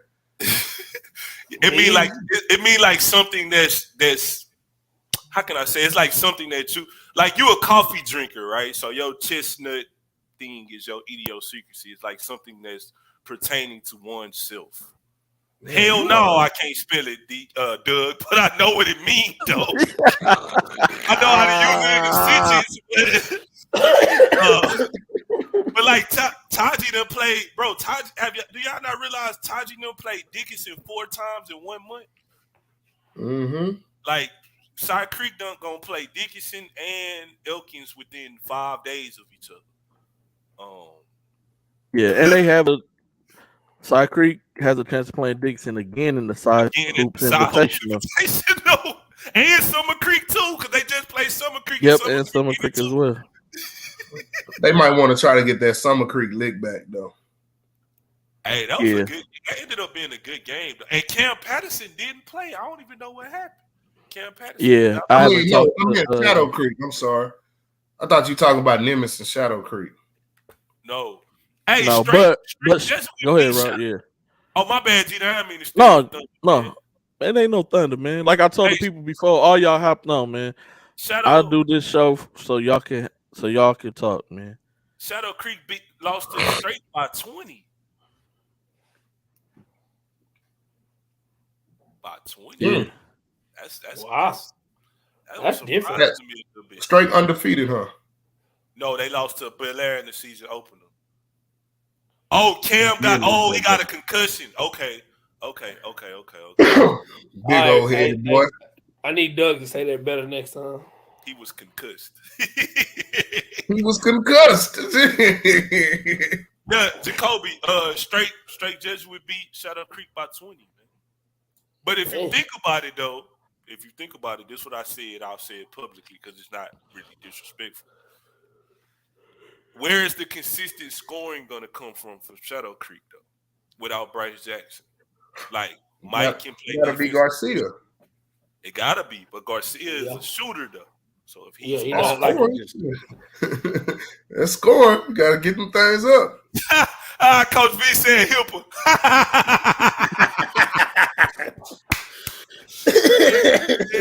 Hey, so I'm looking at the St. Thomas Episcopal Classic. I see one game I would make. St. Thomas Episcopal plays St. John's Tuesday at 5:30. That would be pretty. That would be pretty interesting. Hold on, St. John's. Yeah. With Sebastian. Yeah, Tuesday at 5:30. That's nice. I like that. But at the same time, you have PSAT versus. Ooh, it's at that time. Yep. Versus Dynamic Prep. Ooh, Jermaine. Dynamic Prep, Jermaine O'Neal School. I will be front row on that one. What you gonna be front row for? Jackson, AKA, hey, my boy, AKA Slim Shady Jackson, baby. AKA. You why you so excited to see him score 6 points? Hey, it don't matter. Yeah, that's all of it. I'm just playing, man. Hey, man, Jacoby, it's too much basketball, bro. What are we supposed to do? It is too much. That's why I asked. It is, bro. It's a lot of basketball.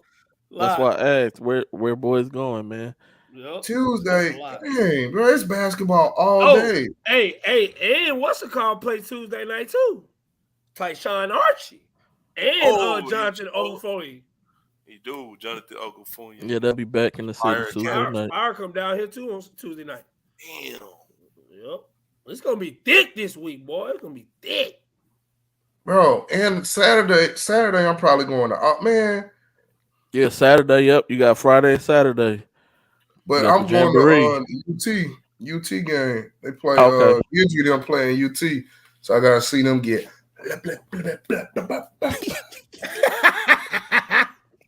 Hey, your boy just ran for 11 yards, and Isaiah Spiller. Oh, bet. Hey, we fighting Speaking of buckets, Justin Begg with the MJ out of retirement yesterday. Ooh, come back like 4-5. It ain't to play games with you; it's to aim at you. Hey, Jacoby, man. Hey, you had a certain tweet. You had a certain tweet up, and you retweeted it differently. Yeah, why you take the box off? Why you take the box score off? I counted all them numbers fast, Willis. Hey, put that shit up. I'm like, damn, that's a lot of parking. Hey, I was like, ooh. I was like, ooh, that's kind of, I was like, that's mean. No answer. My God. Everybody took that off real quick.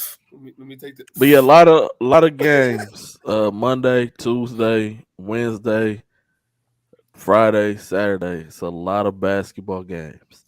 Yep. I can't even say which game I'm most excited to see. Like, not even. I don't know, man. All right, let's do this real quick. I don't know. We getting off. We getting off 8:30. What we doing? No, I'm just saying. Like, I don't know which game I'm most excited to about to come on. They playing Oregon tonight. They coming on at 8:30. 8:30. Man, you not get home. No, you not get off. If I'm on the show and the Chargers playing, homeboy, you can stand for the whole duration. Because somebody sent me a text message in the group chat talking about we watched the game while we on the show. Don't you miss nothing? So you stand on the show, homeboy. I said that. Or I'm coming to your house. And I stand coming to your high. Yeah. Hey, Rob, stay plexed up, bro. Hey, plexed up. Shorty, always, boy. Hey, also, AJ Bates, MVP of that tournament. Yep. LaJoya. He averaged 27 points a game this weekend. 2 years in a row. That was pretty good, man. Hey, they played San Marcos too. Man, we haven't heard much from San Marcos, and they got 2 Division I players on that team. Well, what's the name still hurt, ain't he? Malik Presley still out. Malik played. Both of them played. Oh, my bad. I thought he was still out. Yeah. So but you don't remember in the fall when we seen them and stuff, they didn't look good as well. So that's they expected big stuff from them, but that's gonna be a good game. That's gonna be a good game too. I definitely want to see that game. Definitely gonna be in the building to see that. Hey man, it's dang, it's too much, bro. I gotta see that because they saying Dallas Carter gonna win 4A. Yeah, they saying Dallas Carter gonna win 4A, not Faith Family. They saying them dudes ain't gonna be Dallas Carter. So I ain't in the Dallas conversation, right? But I seen both of them teams at full strength. Dallas Carter ain't getting with Faith Family, man. If Dorian playing like he played against Booker T, they got too much size, man. That dude is a problem. Remember who was I telling? I was talking to somebody at that table about it. Who I was sitting next to, I don't know who it was. I was talking to him about Dorian. Was it Blue? Was that Ryan or Blue? I think it was Blue, and I was telling him like, man, if anything free throw lining in, like he is really unguardable because he got the touch, he got the size, like he can bang you. He gonna make his free throws. You know, if he miss it, he got a quick jump to get it back, but. Like he settles for so many threes and jump shots, you know, like he settles. It's kind of like the thing that he usually plays the way Chris McDermott played against him. You know, like he took so many jump shots and took it, you know, like just took that. That wasn't his game. He just took himself out of it, you know. So hopefully we can get that rematch though, man. Also, somebody beat Silsby the other day. Port Arthur Memorial. Woo! Keandre Jones. And they beat Westbrook too. And they beat Westbrook 56-51. Yeah. No, somebody else. He said that was me. Dude confused me with a white dude. What the Doug said you was talking to Doug, man. Hey, you said Doug look like Blue? Hey, Doug, my bad, man. But he said that same stuff to Blue as well, because me, D King and Blue was sitting right next to each other. He did say that to Blue as well. He did talk about Dorian as well. So he probably had 2 conversations saying 2, but he did talk. Man, I be forgetting. He was concussed. Yeah, he was. No, hey man, I be talking too much when I go to games, man. I be talking too much. So that's why sometimes y'all see me and I be sitting at the top by myself. That's because I don't feel like talking, man. Doug, trust me, I know the difference between you and a white man. Trust me. Yeah, pour out the memorial rolling, man. Keandre Jones, he gonna be probably at this rate top 10 play every week. That one this week is man. I don't know, Doug. That's a good question, bro. He not white. He not white. Okay. He might be. No, I can't. He's Jew. He think he's Jewish. Oh, we done. We're done. We're not done, man. For me saying Jewish. We are out of there. It was nice knowing you. This has been some of the best moments of my lifetime. Zartuchki. Y'all stop, bro. Stop. What are we doing? We're not saying nothing is wrong. His ethnicity. That's it. We're not saying anything wrong. Bro. Yeah, bro. Calm down, bro. Blue is a friend of the show. Like, he watches this show. Like, my name is Devin. We're not Kyrie Irving. We're not Kyrie Irving. Devin Carter. Hey, real quick, man. Have y'all watched Y'all used to watch Key and Peele? A little bit. So it's this one episode. I think it was season 3. The black dude was walking in the white neighborhood, and when the police pulled up, you got to put your hood on. It just reminded me of it. And on the side of his hood, he had a painting of a white man. So when he was walking down the street, the police thought he was a white dude, and they was just like, "Oh, okay, good." That's what I should have. Y'all gotta check it out. Key and Peele is hilarious, man. Let's go, man. We ain't scared of that light skinned chump, man. He ain't. Oh, we being so racist. I'm talking about Pat Mahomes. He's African American. Jesus Christ, calm down. Oh Lord, man. I don't want to get canceled. But yeah. I know you ain't the most cancelable. Yeah, that's the word. That's not even the word, but I was about to say. Bro. You be the main one here talking. Man, y'all tripping, man. Hey, you know when you sick, when you real sick, and you be like, oh man, this the end. Then you want to like try to conform back. Now you came back on some humble shit. That's me, man. Oh. that is he got a hood on. He should kill Sunflower now. Yes, Brother Rock. Well, I know my son got a rock in his toilet room. Brother Rock. Oh man, he crazy. Hey man, it's too much basketball. It is. It's a lot of basketball. It is a lot of basketball, man. Make sure that y'all get out and see somebody play. Somebody. Please. Bruh. It's a lot of good games, man. She looked at what is that word? She don't know how to spell that. Audio oh, that's the word, Rob. EDO secrets. EDO secret. I said audio. Yeah. EDO secrets. What? Yep. Interesting. That I did not think. Oh, that's yo. He said there are 11 people on the field right now. D King, I think. Man, no, man, it's been like 5 people pop up that said something out of the blue and go back away. So ain't no telling who watches, man. You know, people be telling everything, man. People tell everything. Jacoby, y'all got 7 losses, bro. The Saints got 7 losses. Chill. 4-7, bro. You're terrible. And I want all my money, too, before Christmas. Plexed up, shouty, bro. I am not plexed up. I am actually a nice guy. I let things go. In my older age, I let things go. I just be calm. I don't hold grudges against anybody, regardless of what they try to do to me or what harm they try to bring to me. G-Day can be a witness to this. I let things go. I'm a much calmer person in my older age. I am a firm believer now, bro. Because you made me happy the other day. You're a firm believer, bro. I let things go. You made me happy the other day. You made me happy, boy. Firm believer. I forgive. I never forget though. That's the thing. I forgive. Atascocita plays San Antonio Brennan 12:30. Yes. Yep. Bro, it's a lot of games. Wednesday. Yes. Oh, and then Marshall played Kimball. That's what I okay. That's gonna be a good game too. United, South Creek and Dickinson, Summer Creek and Bel Air. Oh, Robert. Oh yeah, we right in there. We right in there. Oh, trust me. Dang, but I might be. Shit, I gotta make a decision, man. Herb. That is true, but not in all instances though. I don't fight to bully. I fight to protect myself. There's a difference.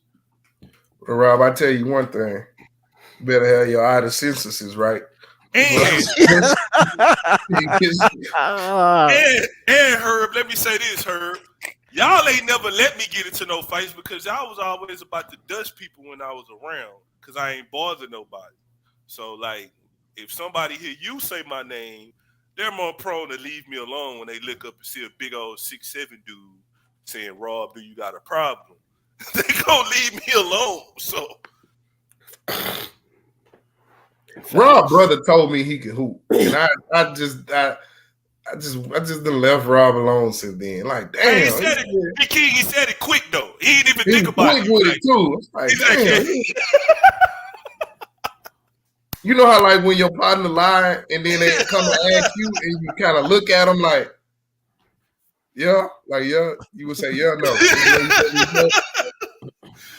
Nah, man, little bro know what it is, man. Nah, yeah, for Dallas Lincoln at 4:30. Man, it's too late to be seeing all that. Real quick, Herb, I'm one of the only people, right, like younger dudes in my generation that can walk up to Herb and talk to Herb while he training and say crazy stuff to Herb, like mess with him, and he'll laugh. So, like another dude that was in the gym one day, he tried to do the same thing that he seen me do.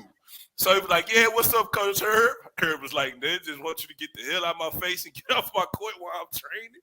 And so he looked at me and was like, man, Rob, what's up? I said, I don't know. I don't know. I think you better go, though. Hey, hold on. Put that up. Hold on, man. Hold on, man. Put me back on the screen by myself, G-Day. Put me back on the screen by myself. Thank you, Herb. That's what I'm talking about, man. I just needed one legend to solidify that, man. TSU, overseas, Europe, you know what I'm saying? $100,000 to a man, you feel me? You see what he say. Yeah, the jump shot is kind of funky, but I can play basketball, ladies and gentlemen. You heard it from Herb Baker, man. Coach of Provision, man. Y'all go check them out against Wheatley, 7 p.m., man. Market Street, man. Ain't nobody got nothing else to say, man? Y'all don't want to pull up to a game. That's all I got to say, man. Facts. Pull up to a game. There's lots of basketball games being played this weekend. Coach Pat's event, Coach Twine, Sloan got an event, Hicks event, Rick Nelson's event. Hey, it's a lot of basketball, a lot of games. Hey, Brewer dropped 50 in the NBA though. A lot of games. So make sure y'all pull up somebody game somewhere. But yeah, man, that's it, man. We pretty much recapped McDonald's Invitational. I can't even pick a game of the week for me because there's so many games. A lot of good games. So I don't have nothing, man. Hey, Pat, let them know, baby. Let them know. Hey, man. Hey, we got to get deep. Let them know, Pat. Hey, let them know, Pat. Hey, my boy Page take me everywhere, baby. Let them know. Let them know. Hey, man. City, man. Hey. D King, we got to get somebody to vouch for you now, man. Get somebody to vouch for you on here, D King. I got some partners from the north side, man. I got some. Yeah, D King got video. He got my boy. Hey, but he don't be in the gym no more, man.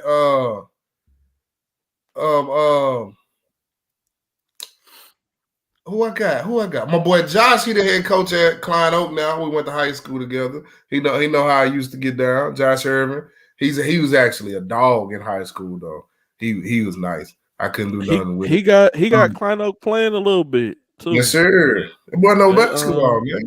He know basketball. He played for Ronnie Arrow, man. Chris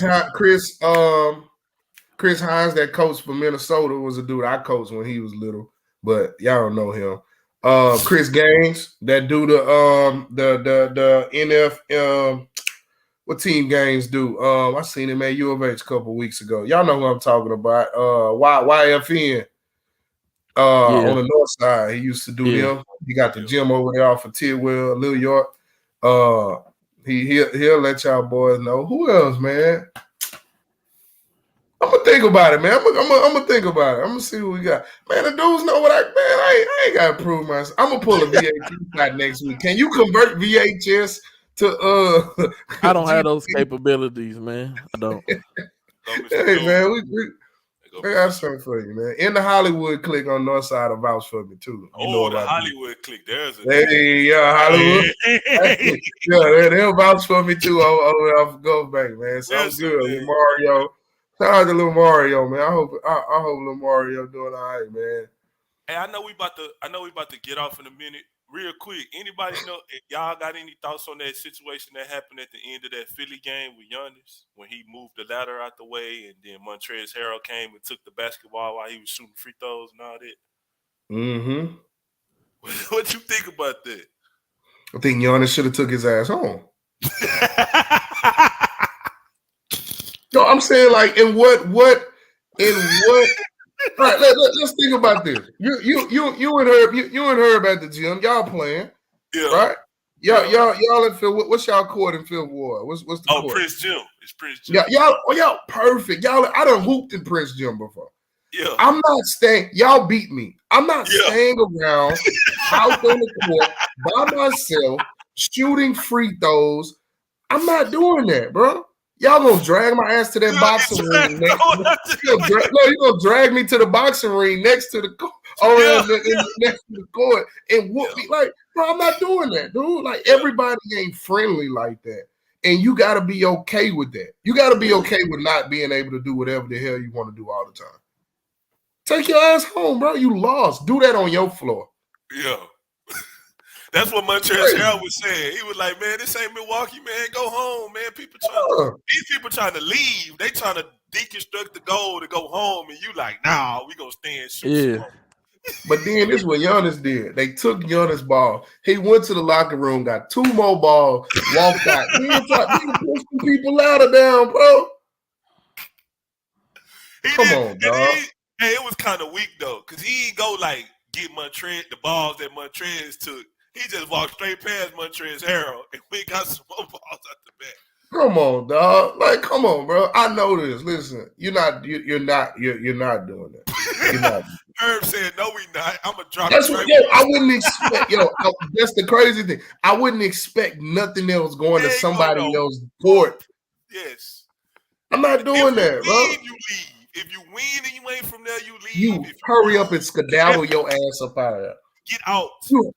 Gotta leave. You hurry up and get out of there, bro. But see, that's because like we don't have like them type of rivalries like that no more. You know, like them rivalries in the league ain't really rivalries anymore like they used to be. Like you rarely hear anything about Lakers Celtics anymore.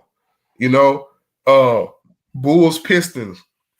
Them dudes don't like. I remember at one point several about what was that when Harden was kind of like in his prime going through that run, like the Houston Dallas had beef. Remember that foreign dude that they was plexed out? Remember that?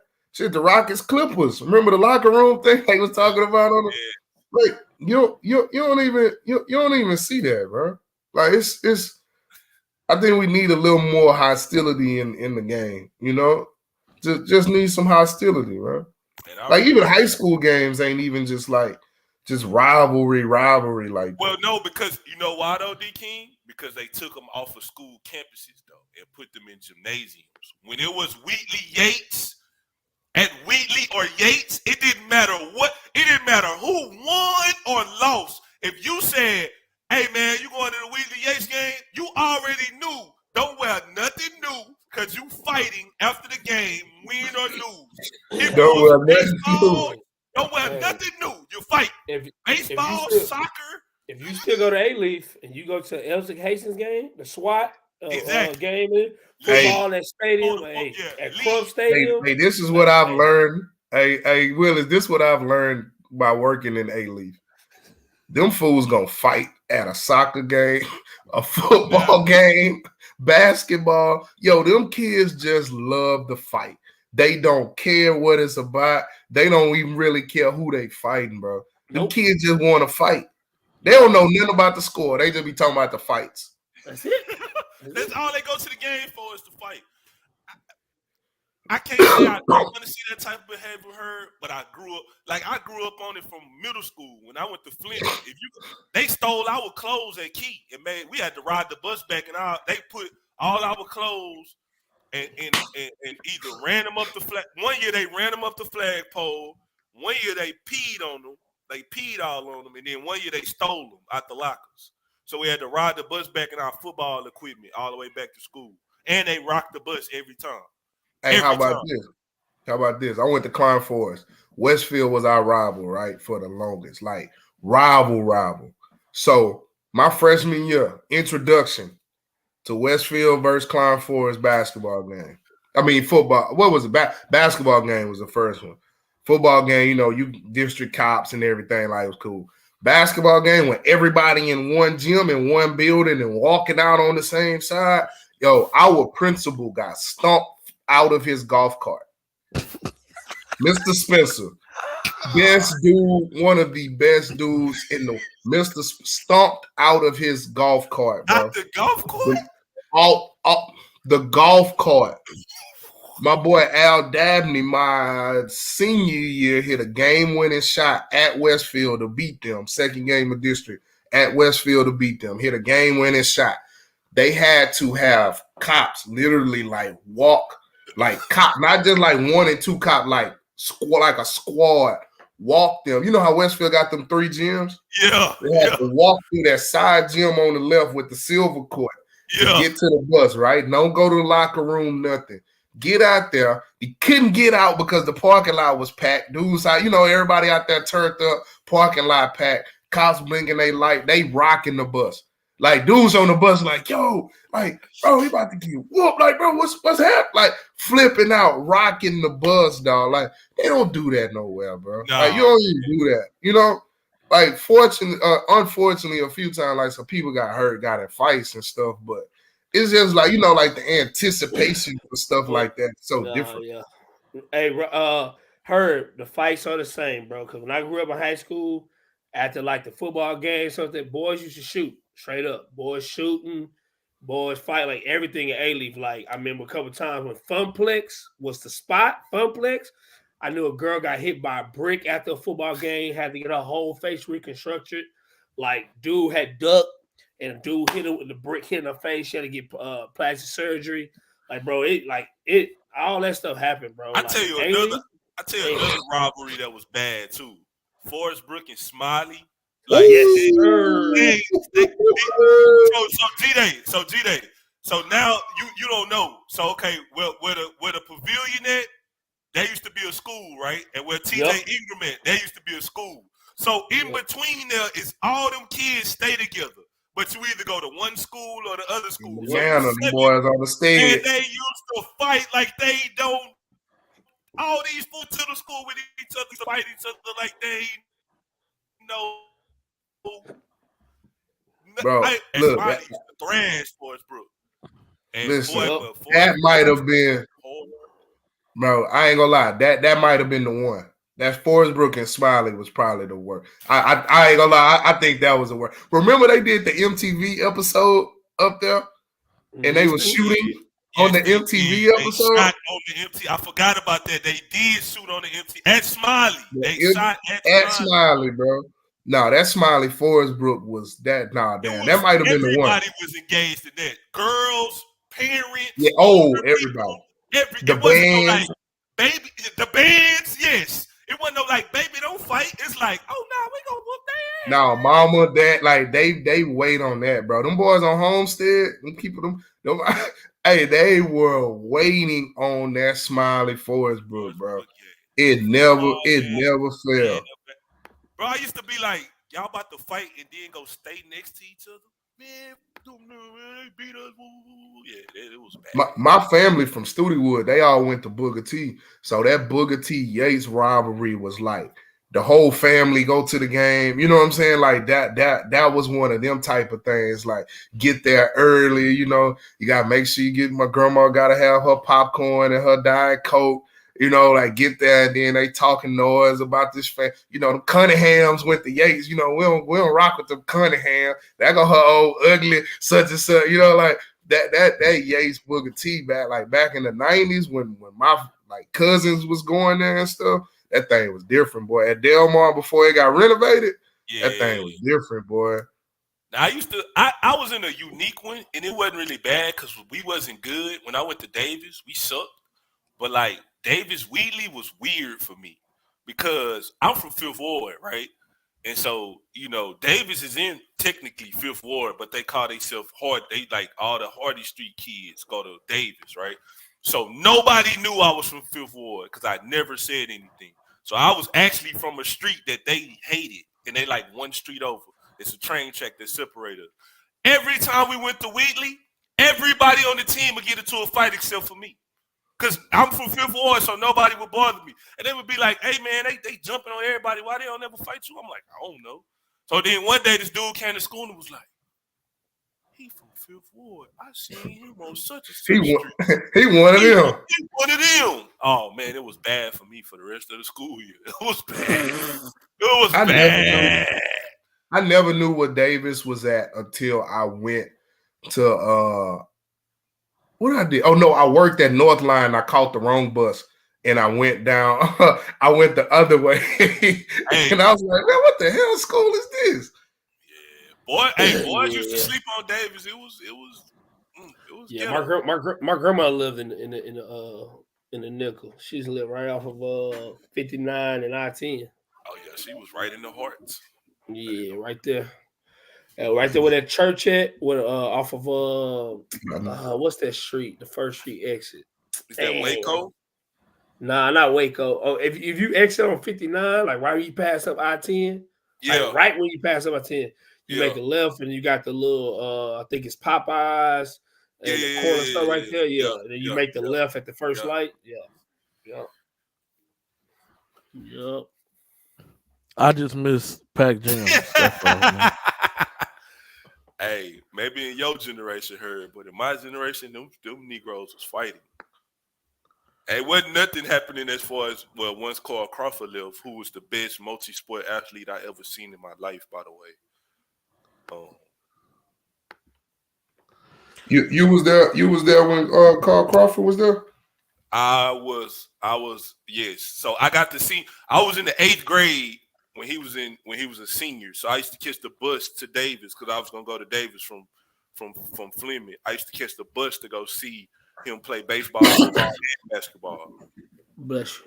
So I used to catch the bus and run down the street because it was like it'll drop you off like 10 minutes down the street. I would literally run down the street to go see him have batting practice, bro. What year did he? What year he graduated? That was 2000. Damn, 2000 had some athletes, man. That was 99, 2000. Hey, I seen this dude. Like, I wouldn't say it was football. It was football and basketball, or it was like, it was football and basketball. It was like was it football and basketball, or was it baseball? It was one of them. One of them. Anyway, this fool used to be hitting. Like, they used to have MLB scouts come to the school and watch him take batting practice. Cause like where Davis Field at, across the street is Marshall Middle School. He used to be damn near hitting the ball over the middle school across the street. So he used to be hitting the ball like 300 feet, bro. It used to be amazing. Bro, like, you know how far, my daughter plays softball, right? So we do like batting practice and stuff. Y'all know how far a damn home run is? Like on a real field, not to soft, because I hit a softball home run, and then we went to a regular like a high school baseball field. Bro, that shit almost like like 100 foot difference, dog. That stuff is far. Yeah, I don't know. Different. But hey, I also am like a multi-athlete, by the way. Baseball was that was my calling. We just didn't have enough ethnicity in baseball where I grew up at. So once I moved to Klein, I stopped. My baseball declined. Oh man. Yeah, man. Make sure y'all get out, catch a game. I can't relate to today's stories, man, because I'm not from Houston, but I appreciate y'all for giving me a blast of the past, man. For sure. Shout out to Mr. Spencer, man. Mr. Spencer, you didn't deserve that. I'm glad you recovered.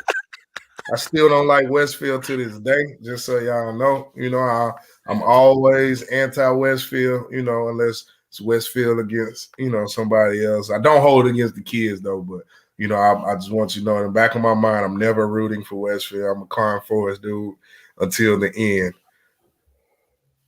They did not have to do Mr. Spencer like that, man.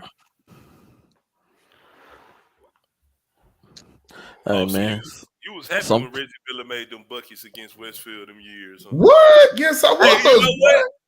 I guess back in the day that would have been fights, but that wasn't nothing. Like they just got to walk out free and clear. Listen, walked out free and clear.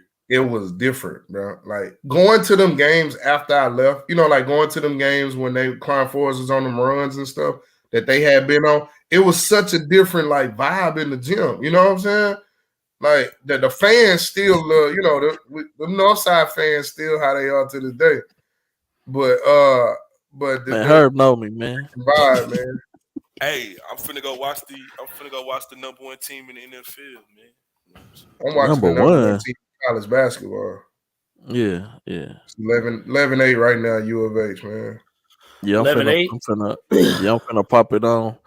Hey, you know how like people debate everything, like everything is a debate now. You know, like man, this team ain't that good. This team, like nobody says, nobody in the state says like anything negative about the University of Houston basketball. You know, like everybody feels like they the best team in the country, and I think that's a really good thing. Good, man. Yeah, they should make a movie about the resurrection of U of H basketball. That'd be crazy. Oh, you know somebody is probably somebody. Yeah, somebody probably already worked. They probably already been working on it. Yeah, some ex gangster guy. Ex gangster. Some ex gangster guy who likes film and you know things like that nature. I'm sure he's already in his bag. Yeah, man, they work. They already. It definitely is, Herb. You're right about that. It is. That shit different. Hey, man. Ref Sam, man, it took you like 10 years to come on. It did, man. I'm up here. I'm up here studying basketball, man. I'm trying to get ready for the second half of this season, man. Wow! So how has it been? Just the start of the high school and the college season for you, man? Man, so you know, number one, they changed the warning for flopping in college, so now it's just a Class B technical foul. So they really want to eliminate that from. Man, you can't get on and then have Sam, man, you froze up, man. Dang. Sam, you got that 7-Eleven Wi-Fi, Sam? Oh man, God. Come on, man. Sam, you can't have the old Rob Carroll Wi-Fi, man. You cannot. You got the season 1 Rob Carroll Wi-Fi, man. Look how he looking too. Hey, that's my boy looking astute. Look at him. Dang, Sam. Hold on, man. How you get on here twice? Oh,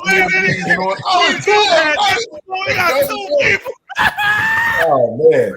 I don't know what happened. Man, can y'all hear me? Yeah, yes, sir. I don't know what happened, man. I was like, I just jumped in. You got to be kidding me. But yeah, man, no. College season is like I said, they're trying to eliminate flopping from the game. So that's big. I'll be in New Mexico on the 26th. So I got Eastern New Mexico versus the Southern University Division II school. So it should be good. Now, let's talk about high school basketball. Man, Look here. For me, as a referee, number one, Houston basketball has declined. Number one. Okay. Houston basketball. Hey, going on, man. Hey, man. I remember we used to be at Yates High School. We used to be at St. Pius High School with the jamborees and stuff, man. You had kids that knew how to play both sides of the ball very well. This McDonald's tournament, I had a couple of games at the McDonald's tournament. I didn't get to see some of the kids that y'all was talking about earlier, but one thing that I noticed, man, is they just can't get stops. Nobody can really get stops. Like the 2-3s that I see played or the 1-3-1s, they're not efficient, they're not effective. And kids today are not, it seems like they're not being taught to be agile enough to beat people to spots. Like when you watch these teams play, they got a hand check, they got a body bump, they got a hold. They're not good enough to just beat somebody to a spot. Like I was watching the championship. Go ahead. I got a question for you. Now you just said beat somebody to a spot, but then you said without a body bump. How can you put your body in front of somebody who's moving without there being a bump? I think there is a huge discrepancy between what we as coaches, I'm speaking as a coach now, right, consider good defense, right? Playing hard, good defense, and what you as an official consider a foul. I think if I beat you to a spot, ref Sam, who's dribbling the ball, going downhill with his left hand, right hand, whatever, and I slide and beat you to this spot, there's going to be a collision according to physics. So right? that's the thing, right? What we were taught when I played was if you get beat, right, you don't keep sliding to a spot. You run and turn and get to the spot. So exactly what you said is exactly what they do. A kid will get beat. So A1, B1, right? So I'm dribbling on you and I get past you. Then you'll still try and slide. And if you meet me there, now it's a foul. If you turn and run and get back in front of me and establish legal and I bump into you, now I can leave the play alone or it might be an offensive foul. But that's the problem we're having. So the offense initiates. So basically what you're saying, if the ball handler is the one that makes the bump. Right. If the ball handler is the one that makes the bump, we good. But again, I think that's defense, right? Yeah. Yeah, but again, that's what we're seeing in the game a lot now. Is that, like I said, the kids will continue to just slide they're not quick enough. They need to turn and run and get to the spot, get back in front of the offensive player. Now, if there's any contact, me personally as a referee, there's no disadvantage game between either team, that's incidental contact. That's a no call for me. But then if somebody obviously gains an advantage, now I have to have a foul.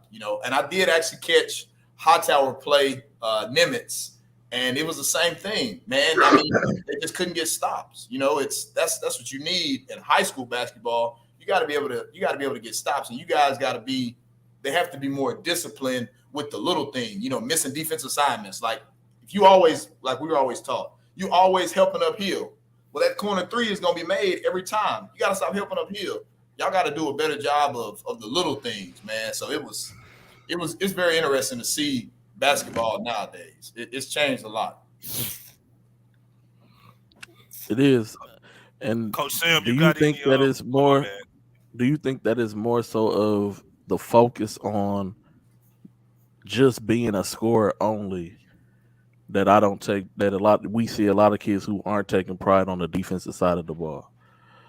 Definitely, man. Yeah, I think we have this preconceived notion that to be great you got to be a scorer. So I definitely think the game has changed in that respect. So that's what you see a lot of kids doing. Like I actually got to see the kid for Pasadena Memorial, the big tall kid, right? I had his game against Tomball.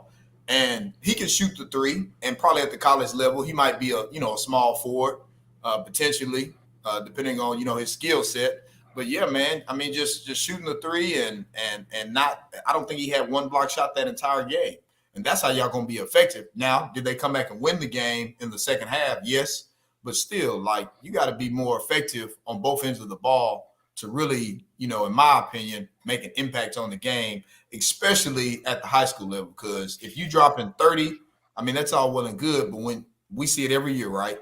When you get to the state tournament, them Dallas teams play defense. You know, these Houston teams a lot of times will struggle with that, and that's what we see the same thing happening. So, but yeah, no, the game has definitely changed, and they definitely are more about scoring. And matter of fact, I was watching him warm up, and he's warming up based on a bunch of, I guess, the next level already. Like he did a move, and I'm like, man, that's a travel. Like you got to be solid. Like y'all got to be solid in the little things, because little by little, a little becomes a lot. Be solid in the little things. That way it transition over to the next level. So what were you about to ask me, Rob? No. I was just about to ask you, did you have any upcoming games this week? Like what games would you like this week? I do have North Shore and Katy at North Shore on Wednesday at 2:00. So that'll be interesting to see. I think both those programs are down a little bit.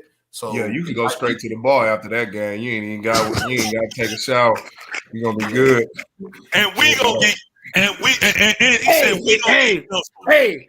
Hey. So D King, anything that says Katy on it, leave it alone. Just don't say. Man, hey man, I love Katy, man. Oh, that's my great question, Hey, Aaron got a question for you, Sam. Man. Ask me no question.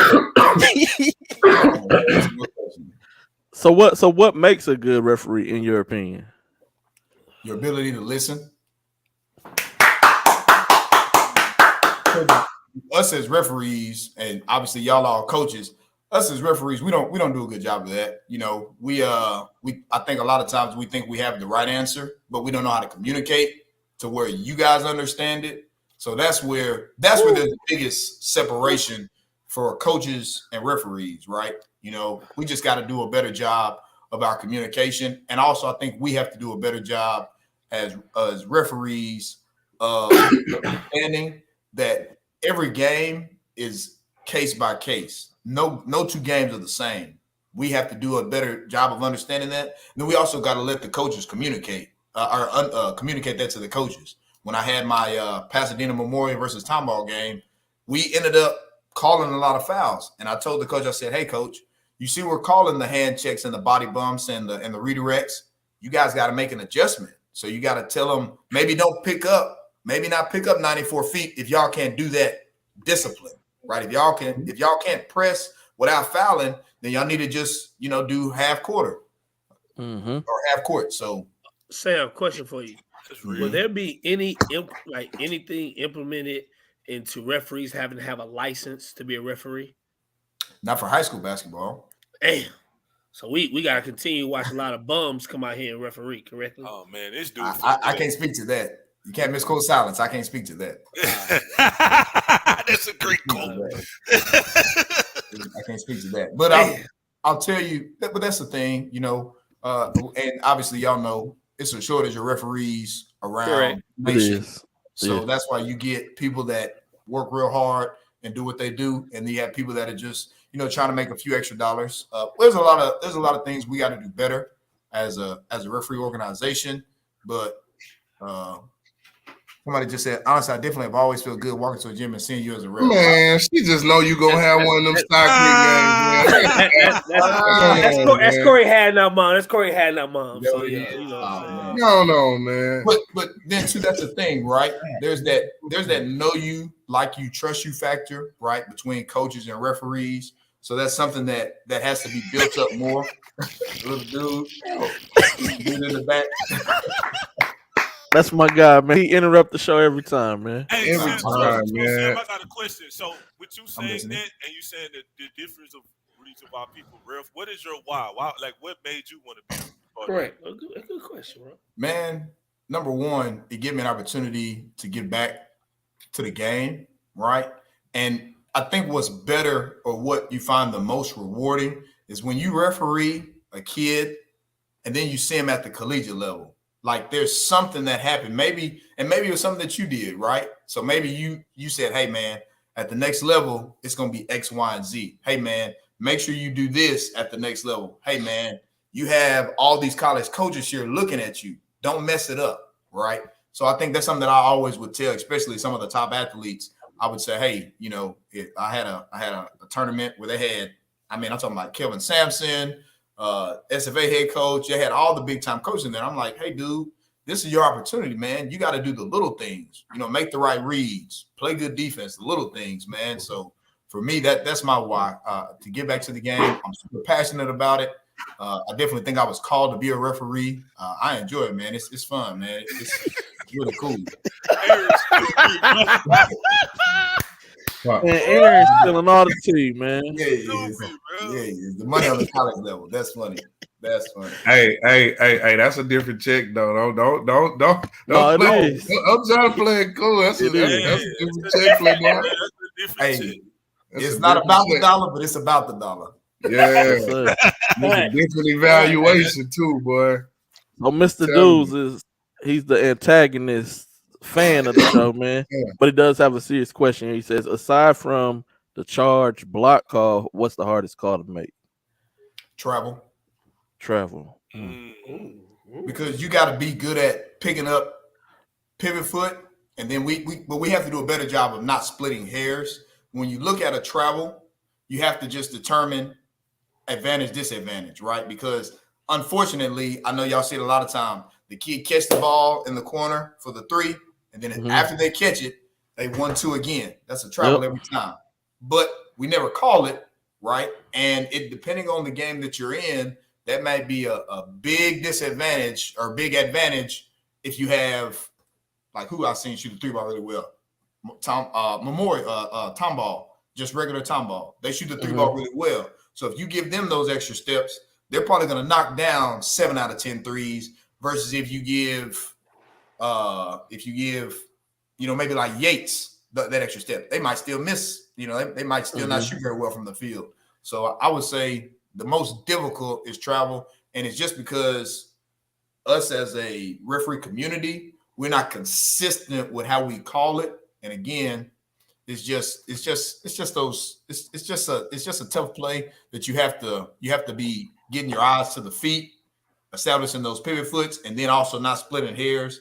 If I make a little bit of a move and the defender's still in front of me and I didn't gain an advantage, we can probably leave that alone. But if I'm able to run past somebody or get too much of an open space, and again it creates an advantage illegally, now it's something. So definitely travel is the hardest to get, and I think that's at every level. Hey man, D King hates charge. Who I need to call and write a letter to get the charge call taken out of basketball. It stinks. It's dumb. It's pointless. It's not a basketball play. It doesn't help anybody. It's ridiculous. It's ridiculous. Why is the charge call in back? Like what? I can't stand a charge. It is the worst thing to me. You just stand there, get ran over, and get rewarded for it. Right, man. That's dumb. That's why it's there, because everybody. I'm gonna tell you, everybody on the floor is entitled to a spot on the floor. And if you because think about it, y'all seen some of these viral clips where we seen some really big football players come to play basketball, and they just run guys over. Right? They displace them. You can see the big guy on the post, and he knocks somebody from off the block way underneath the goal. Like we just can't allow that in the game. And the biggest thing that they want, especially from the college level on down to high school as well, and as we talked about it in our meetings, we're trying to reduce physicality. Like we want kids to play and want them to have an opportunity, but sometimes it's just a little too physical. According to the basketball standards, but hey, look, see, I think more than welcome to send an email to UIL Rules Committee. This is what I think. Don't get me wrong. I think me guarding you or me guarding Willis, and I just push Will. That's a charge. If I'm, if you posting up and you dip you and your what is it considered primary defender, right? Right. Offensive foul. I'm with that. But the guy who watches, you're guarding me. You can't guard me. So he just stands in the path of where I'm going. And I just run it. I run him over. I jump into him or whatever happens. And he's rewarded. To me, that's not basketball. Wall up. I feel like everybody should be able to wall up, jump straight up and down, contest the freaking shot. There's no skill in getting your ass ran over. You're right. Now, so look, that's one. Don't forget your question, Ant. But that's one thing, right? So, that's where I'll say that's where we mess up too. There'll be times where a kid will do exactly what you just said. They'll be in their vertical plane, they'll wall up, jump straight up to the floor, jump down, and we still call something, right? It should not. It could be a no call, right? Or it should be an offensive foul. But now, to your point, if they added in Texas a restricted area, then that would eliminate a lot of what you just said. Please add restricted area. I like that. Defense. And a shot clock. Right. That secondary defender that can't play good defense, him just standing there, if there's a restricted area, then now it's going to be a block all day unless he jumps straight up. But and you know what? To your point, like on the circuit, like coaching on the EYBL, most of the courts we play on have the restricted area, right? Right. And the shot clock. And I can really count on my hands the amount of charge calls we've had in our games in the past 2 years. You know, I think that makes a big difference as opposed to now you can play freaking 50 seconds of good defense and then charge. It's like, come on, man. Yep. My question is why do the referees or the game wants to take away as much of physicality? Like, because physicality has now become fouls, and those fouls are now leading to too many altercations between players. So that's why we have to change the game because like I was watching the championship game at McDonald's and you had Richardson versus North Crowley, and there was a defender, one of the defenders, his little subtle movements, right, were enough to really get a player to where y'all dealt with it, where you had a kid come up to you and say, he said, "Coach, man, he's grabbing me. Like every time I drive, he's holding me, he's pushing me, and the ref's not seeing it." Well, that kid keep getting frustrated, and then what happens? Then he goes off. And what happens every time? We don't see what that kid did that was agitating him. We see the reaction. The reaction and what the other kid did. And so that could be. I tell my students that in the classroom all the time, man. And that's first person never get caught, man. And that's y'all top player, right? And now we're giving a technical foul to the top player because we missed the agitator. So we got to take that out of the game so it can be more even Steven. Now, and when we say, and again, so you understand it, we talk about physicality. It's the physicality that leads into fouling. If you can be physical without fouling, that's the type of game I want. I want you to be physical. I want you to get into somebody. Just do it without fouling. And I think that's what kids got to get better at understanding. You can be physical without fouling. And I will say this. Coaches have to do a better job of telling their players that as well, because we hear from some coaches a lot. So we can't be physical tonight. No, we never said that. Now, don't get me wrong, because like y'all said about license with referees, y'all know it's going to be a different thing every night. You might get referees that's going to blow everything. You might get referees that don't blow anything. And then you might get referees that's in the middle, right? And we have to do a better job as referees of being consistent every night that we step on the floor. But at the same time, the communication has to be, a clear street for everybody. We got to communicate to y'all, and the coach got to do a better job of saying you can be physical without fouling. So, got you. I got a 2-part question for you, Sam. What is your favorite position to be in as an official? The lead, the center, or the trail? Probably the trail, because I think you can see everything on the floor the best. And so if I have to come get a play, right? So I'm already in my primary coverage area, and then I have to come get something in one of my partners because maybe they missed it. They had a close look at it. The trail position, and I'm close to the coach as well, right? So if something happens and they say, "Oh, you were late" or something like that, I can turn around and say, "You're right, coach, but it was correct, and we needed that play for the game." And keep it pushing. Okay. Yeah. Now, how hard is it? Let me ask my second question real quick. How hard is it not to call a foul and when it's not in your zone, it's in somebody else's zone, but you see it, but you're trying to respect the other official to let him do his job? How hard is that not to, like, because I see y'all huddle up at time like, man, you missed that call, like, blah, blah. So like, how hard is that to do? I think it depends, right? That's why I say it's always case by case. Me personally, as a referee, it's not hard because we all are getting paid the same amount of money. So it's not hard for me to blow, in my partner's primary coverage area because it's just not hard for me. But at the same time, you always got to think about what's best for the game. So I'll say it really depends.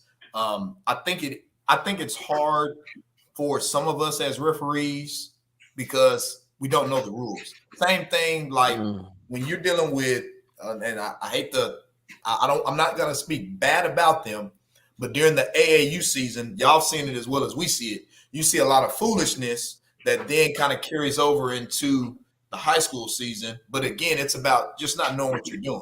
You have, sadly, we have a bunch of referees that don't know exactly what they're doing, and they can be better if they just train. Same thing with coaches. We have a lot of coaches there. And again, this is only speaking to the AAU season that maybe not know exactly what they're doing. But I get it because they're trying to volunteer and help their community. Same thing like that referee that's trying to make money. So to answer your question, it's not really hard for me. I think it's case by case. But if you see referees blowing out of their primary or you see referees that are missing things, it's just because we don't do a good job as a whole training and working, what's best for the game. Okay. Hey, but don't y'all switch on each end though? Like the person that have court, next position, when the shot go up, boom, now you on the baseline, right? Right. Well, that's not a switch. That's just us rotating to different positions depending on what end of the floor we're on. Yeah. But you still a lead but it's still lead and trail though. Right. Still lead, trail, and center. So yeah, if you're on one end of the floor, you might be trail this time. Now you come on this end, now you're lead. But yeah. Hey man, I want to ref a game. I want to ref a game this summer. Hey, I promise you, it's gonna change your perspective completely. I want to do that. I gotta do that. Sam, man, let me know who I need to get in contact with, man. So put me on. Yeah, I want to ref. No. I'm a ref a game, man. No. Yeah, and I think that honestly, being for real, and I know you're for real about it because I know that you care about coaching and what you do. But honestly, I think a lot of times, if a coach, because we've had coaches in the past, if just one coach on every team in Houston would give an opportunity to do that, then they could help coach their players too, right? Because, hey, look, if the referee's standing there, he's probably gonna miss it. So you might need to go this way so it's opened up to him. Because y'all hear that a lot. Yeah. The referee say, I just didn't see it. And for real, I just didn't see it. But that's because I'm standing right here, and instead of you going to where I can see you get hit, you go away from me. I can't see that. And now what you want? I can't see through this guy. So. I'm with that, man. I want to do that. I'm a ref a Temple Life game too. I knew it. Ref a Temple Life. Man. I'm a TAG ass up. Take that hat off on the sideline. I don't talk no more. I sit down, B. It's funny. So I would have games with Ant in the past, right? And Ant would definitely get close to that line. But if you communicate with him again, and the communication is good, but I always came to Ant and would listen to what he had to say first. He said, hey, X, Y, and Z happening. And if he step out of line, you already know what it is. But the key was, as a referee, I listened to what he had to say. Then I told him, I hear you. It's X, Y, and Z. And he got back to coaching. I got back to refereeing. You know what I'm saying? You know what a ref can tell me, and I let it go? Coach, I probably missed it. You know what I'm saying? Yeah. Appreciate it. And I move on, right? Because it's human error. But the officials who act like, they are the end all be all and they're 1,000% in everything. It's like, bro, like, no, listen to what I'm saying. Like this, and this. Don't try to big time me. Right. I can't be 1,000, but I don't complain about everything. So if I'm gonna complain, you just listen to me a little bit. It's like your wife. Yeah, no, and you can't. And us as referees, we can't tell you that all night. I can't keep telling you I missed it. Okay, well, what am I out here for? Right? So, yeah, definitely. No, I'm with you, man. I definitely want to ref one of them games, though, man. We're gonna set that up. I'm excited. Well, look, hey, we're gonna put you in something that's real high level, then, so that heat'll be on. There ain't no problem. Hey, we'll put him in. We'll put you in Summer Creek versus Atascocita. Oh, the high school? No, I don't want to do no high school. No. He said high school. Woo! No. Give me some of that Elodia League stuff. Give me some. Give me some right. Standing room only. Standing room. Nah. No, I'm just kidding. Yeah. I'm question. Yeah, from Jacoby. He's a coach. Okay. He says how come refs don't like kids to show emotions? Like they'll give a kid a check for showing emotions. That's so funny, man. One thing that I try and tell referees that I work with is to not be emotional and give a technical foul, because that shows, I think, players, fans, coaches can see that when we're emotional in certain situations. So I think that's something that we got to do a better job of, not being emotional, because the game is full of emotion from coaches, players, fans, everybody. We all got some emotion tied into it. But I would tell him, it's not that we don't like a kid showing emotion, right? It's not that we don't like a kid showing emotion at all. We don't care about the emotion. Now, don't get me wrong. There might be some referees that are like that, but it's not that we don't like the kids showing emotion, but there's just certain things that we can't allow. You can't, instead of, and we'll have a lot of kids. Now, I don't have that problem that much myself just because of how I communicate and listen, but you have a lot of kids that's like, what you looking at, ref? Man, you didn't see him hit me? You already came at me the wrong way. Now, I ain't got much to say to you because you didn't come at me the right way, versus you saying, and versus you thinking of it in more of a, and this is, again, that's that next level player that knows how to think the game through before he makes decisions on the floor. So instead of him coming and saying, hey, ref, he hit me here. Why was that? What happened? Why was that not a foul? Because I've had kids come up and tell me, he got me right here. Why was that not a foul? And now I can say, oh, he did? I missed that. I'll be looking for that next time, which you should be looking for that all the time, right? But, oh, he did. He got me. I missed that. But that's the main problem we have, is the kids that don't know how to be a communicator first, right? Be a communicator first and tell that. And I think that becomes a lot from the emotion of the game, right? And don't get me wrong. Kids will get in those situations and they get heated. And I think we have to do a better job of understanding the game situation. Because if a kid is emotional and it's like a 3-point ball game, it doesn't do us a lot of justice if we give a kid a technical foul. Now, unless he just flat out, cuss me out, or he just shoves a kid or something like that, zero tolerance for some things, right? But we do have to do a better job of managing those situations better and doing that. But it starts with us doing that with the coach. Like, hey, coach, I know emotion is tied to it. Tell your players to be composed. I know that's something that I tell kids a lot. I had a kid, he kicked the ball, and it should have been a technical foul, but I just gave it the leg game warning. But I walked by him, I said, hey, man, keep your composure. You got to do that, so the game can continue on. Because now if I had to give out a technical foul, everything, obviously that's the first thing people say is, why is he emotional? Why is he giving my kid a technical foul? Why this, why that? So, again, to answer the question, there's certain things that we just can't allow, period, and it's not going to be right no matter who you are or what you're doing. But us as referees, we do have to do a better job of managing those situations. Okay. This is going to be the last question from Mr. Deuce once again, man. Man, don't answer this full question, man. Get him out of here, man. Mr. Deuce is the antagonist of the show, man, but we love him. He says, so what's the process to kicking out a fan for riding the ref? What is too much? He's just trying to see, how far he can go in games.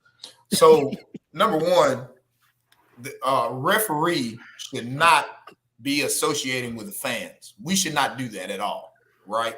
There are gym administrators and head coaches for that.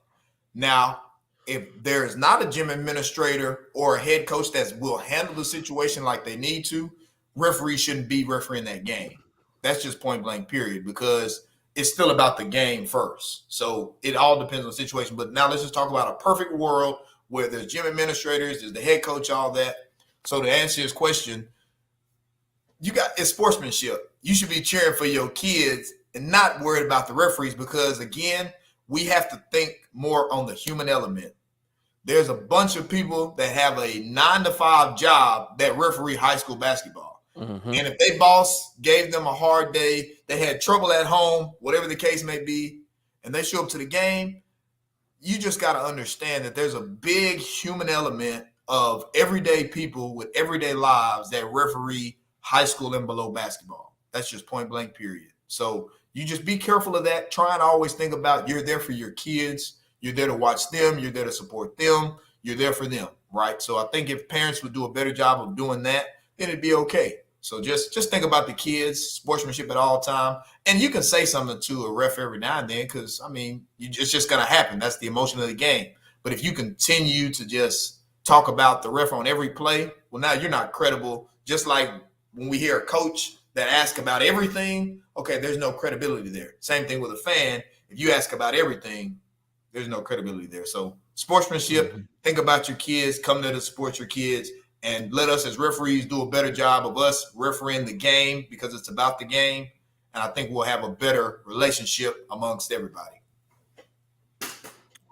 All right, man. Sam, man, we appreciate you for taking out some time, man. Yes, sir. Out of your busy schedule and even just your downtime as well, man. Downtime is important for referees and everybody. But we do appreciate you for hopping on, man. And anytime you want to get on, man, just hit me up, man. Hey, yeah, man. No, absolutely, man. Y'all send. Hey, I'm a basketball junkie, so y'all send me plays, send me stuff, man. Whenever y'all want to, so I can look at it. I'm finna go watch the U of H game right now and dissect that game. So yeah, whenever y'all want to reach out, man. And hey, D King, we gonna come find you. I'm for real.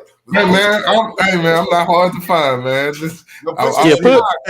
Put me and D King on the same court, man. I'll ref with Yeah, man. I want to ref some, man. I'm on the ref. I've refed a couple middle school games. Hey, I don't want to be an Aaron crew though. He too bossy. See how he be talking. He too bossy. I don't want to do that one. Hey, that's why y'all gotta watch inviting him on the show. He might, so people see him. It might be a lot of different answers in that chat. Yeah, exactly. See, don't put me out there with him now. But yeah, man, we appreciate you, Sam, for hopping on, man. But if you get Aaron and Sam, you'll be all right. Cause Sam will keep Aaron cool. You gotta get Sam and Aaron. Hey, but I also appreciate them two guys. During the pandemic, when I had this little thing called the Institute, those guys used to come out every Tuesday and Thursday and referee my kids. No, hey man, we appreciate the opportunity, man. We just trying to get better. We just trying to get better, man. So we appreciate you guys. Appreciate everything y'all do. Shout out to all y'all. Shout out to G-Day for all the tournaments. Shout out to you, Coach King, Coach Chant. Appreciate you guys.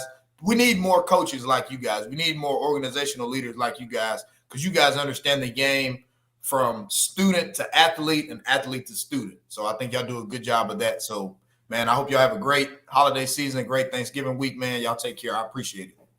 Yes, sir. You too, man. I'm signing out. All righty. Yeah, that was Sam. He told me he was going to hop on for a quick minute. It took him a while, but hey, I'm glad he hopped on. Want to give y'all a referee's perspective of the game. Man, what documents been for the past 2 hours and 30 minutes? I don't know. Documents, you have to go back and watch the show. Document. We finna hit y'all with this top 10, and then we finna check out so we can finish watching this U of H game. And as well as talk about y'all once we get off the show, man.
Man, Keandre Jones was number one. Like I said, he's gonna be having a lot of top plays this season, man. He was also long jump champ for 5A. And then we got Jace, who was long jump champ for 6A. So we got some athletic dudes on the court. So make sure y'all go to a game, man. A lot of good games, documents. We talked about it. Make sure y'all find one. Will, you got any final words? Nah, man. Just a good week, man. Make sure you go watch some basketball, man. A lot of games going on. So I'm gonna try to cover everywhere. Be some regular games, some tournament games. I'm trying to be all over this week. So I think you have to put AirPods on, Maddie. Yeah, man. What's up, little King, man? So what's up? What's up? Let's see it. Stop dancing. You got any final words, D King, man? No, man. Let's watch some basketball. Enjoy some good family time, man. Just be nice to people, man. All right, be nice to somebody. Enjoy your health. Please take care of yourself. All right, take care of your bodies. Please, I got to do a better job. Obviously, I got to. Hey, if I see you this week, DK, make sure you get a mask on, bro. Make sure you get a mask on, bro. Man, you know what, man? I had to pull the mask back out, man. I think I am too, man. I got to pull the mask back out. So, got to, man. Got to do a better job of taking care of my body. So, let's get healthy. Let's get healthier. Yes. Every time a kid sneezes or cough in the class, I put a mask on, bro. I do. Yeah. They know by now, but at first they used to be like, I don't have COVID. I said, I don't know what you got. Facts. They might be a necessary evil now, man. You know, I hate them, but I might be what I got to get back on, bro. But yeah, take care of y'all health. Take care of yourself, man. Be a blessing to somebody. Like they said, make sure you catch a game. Also, make sure that you tell somebody you love them. Spend time with your family. Enjoy your Thanksgiving, man. I don't want to be seeing all these viral fights. Let's have a fightless Thanksgiving. But if I see one, I'm laughing. I'm just letting you know. But yeah, man, we appreciate everybody for tuning in. We was gonna get done early, but I let my guy Sam hop on. But we was on pace to be done on time. We continue to get better, man. We getting better. With that being said, man, we out, man. Pay it forward.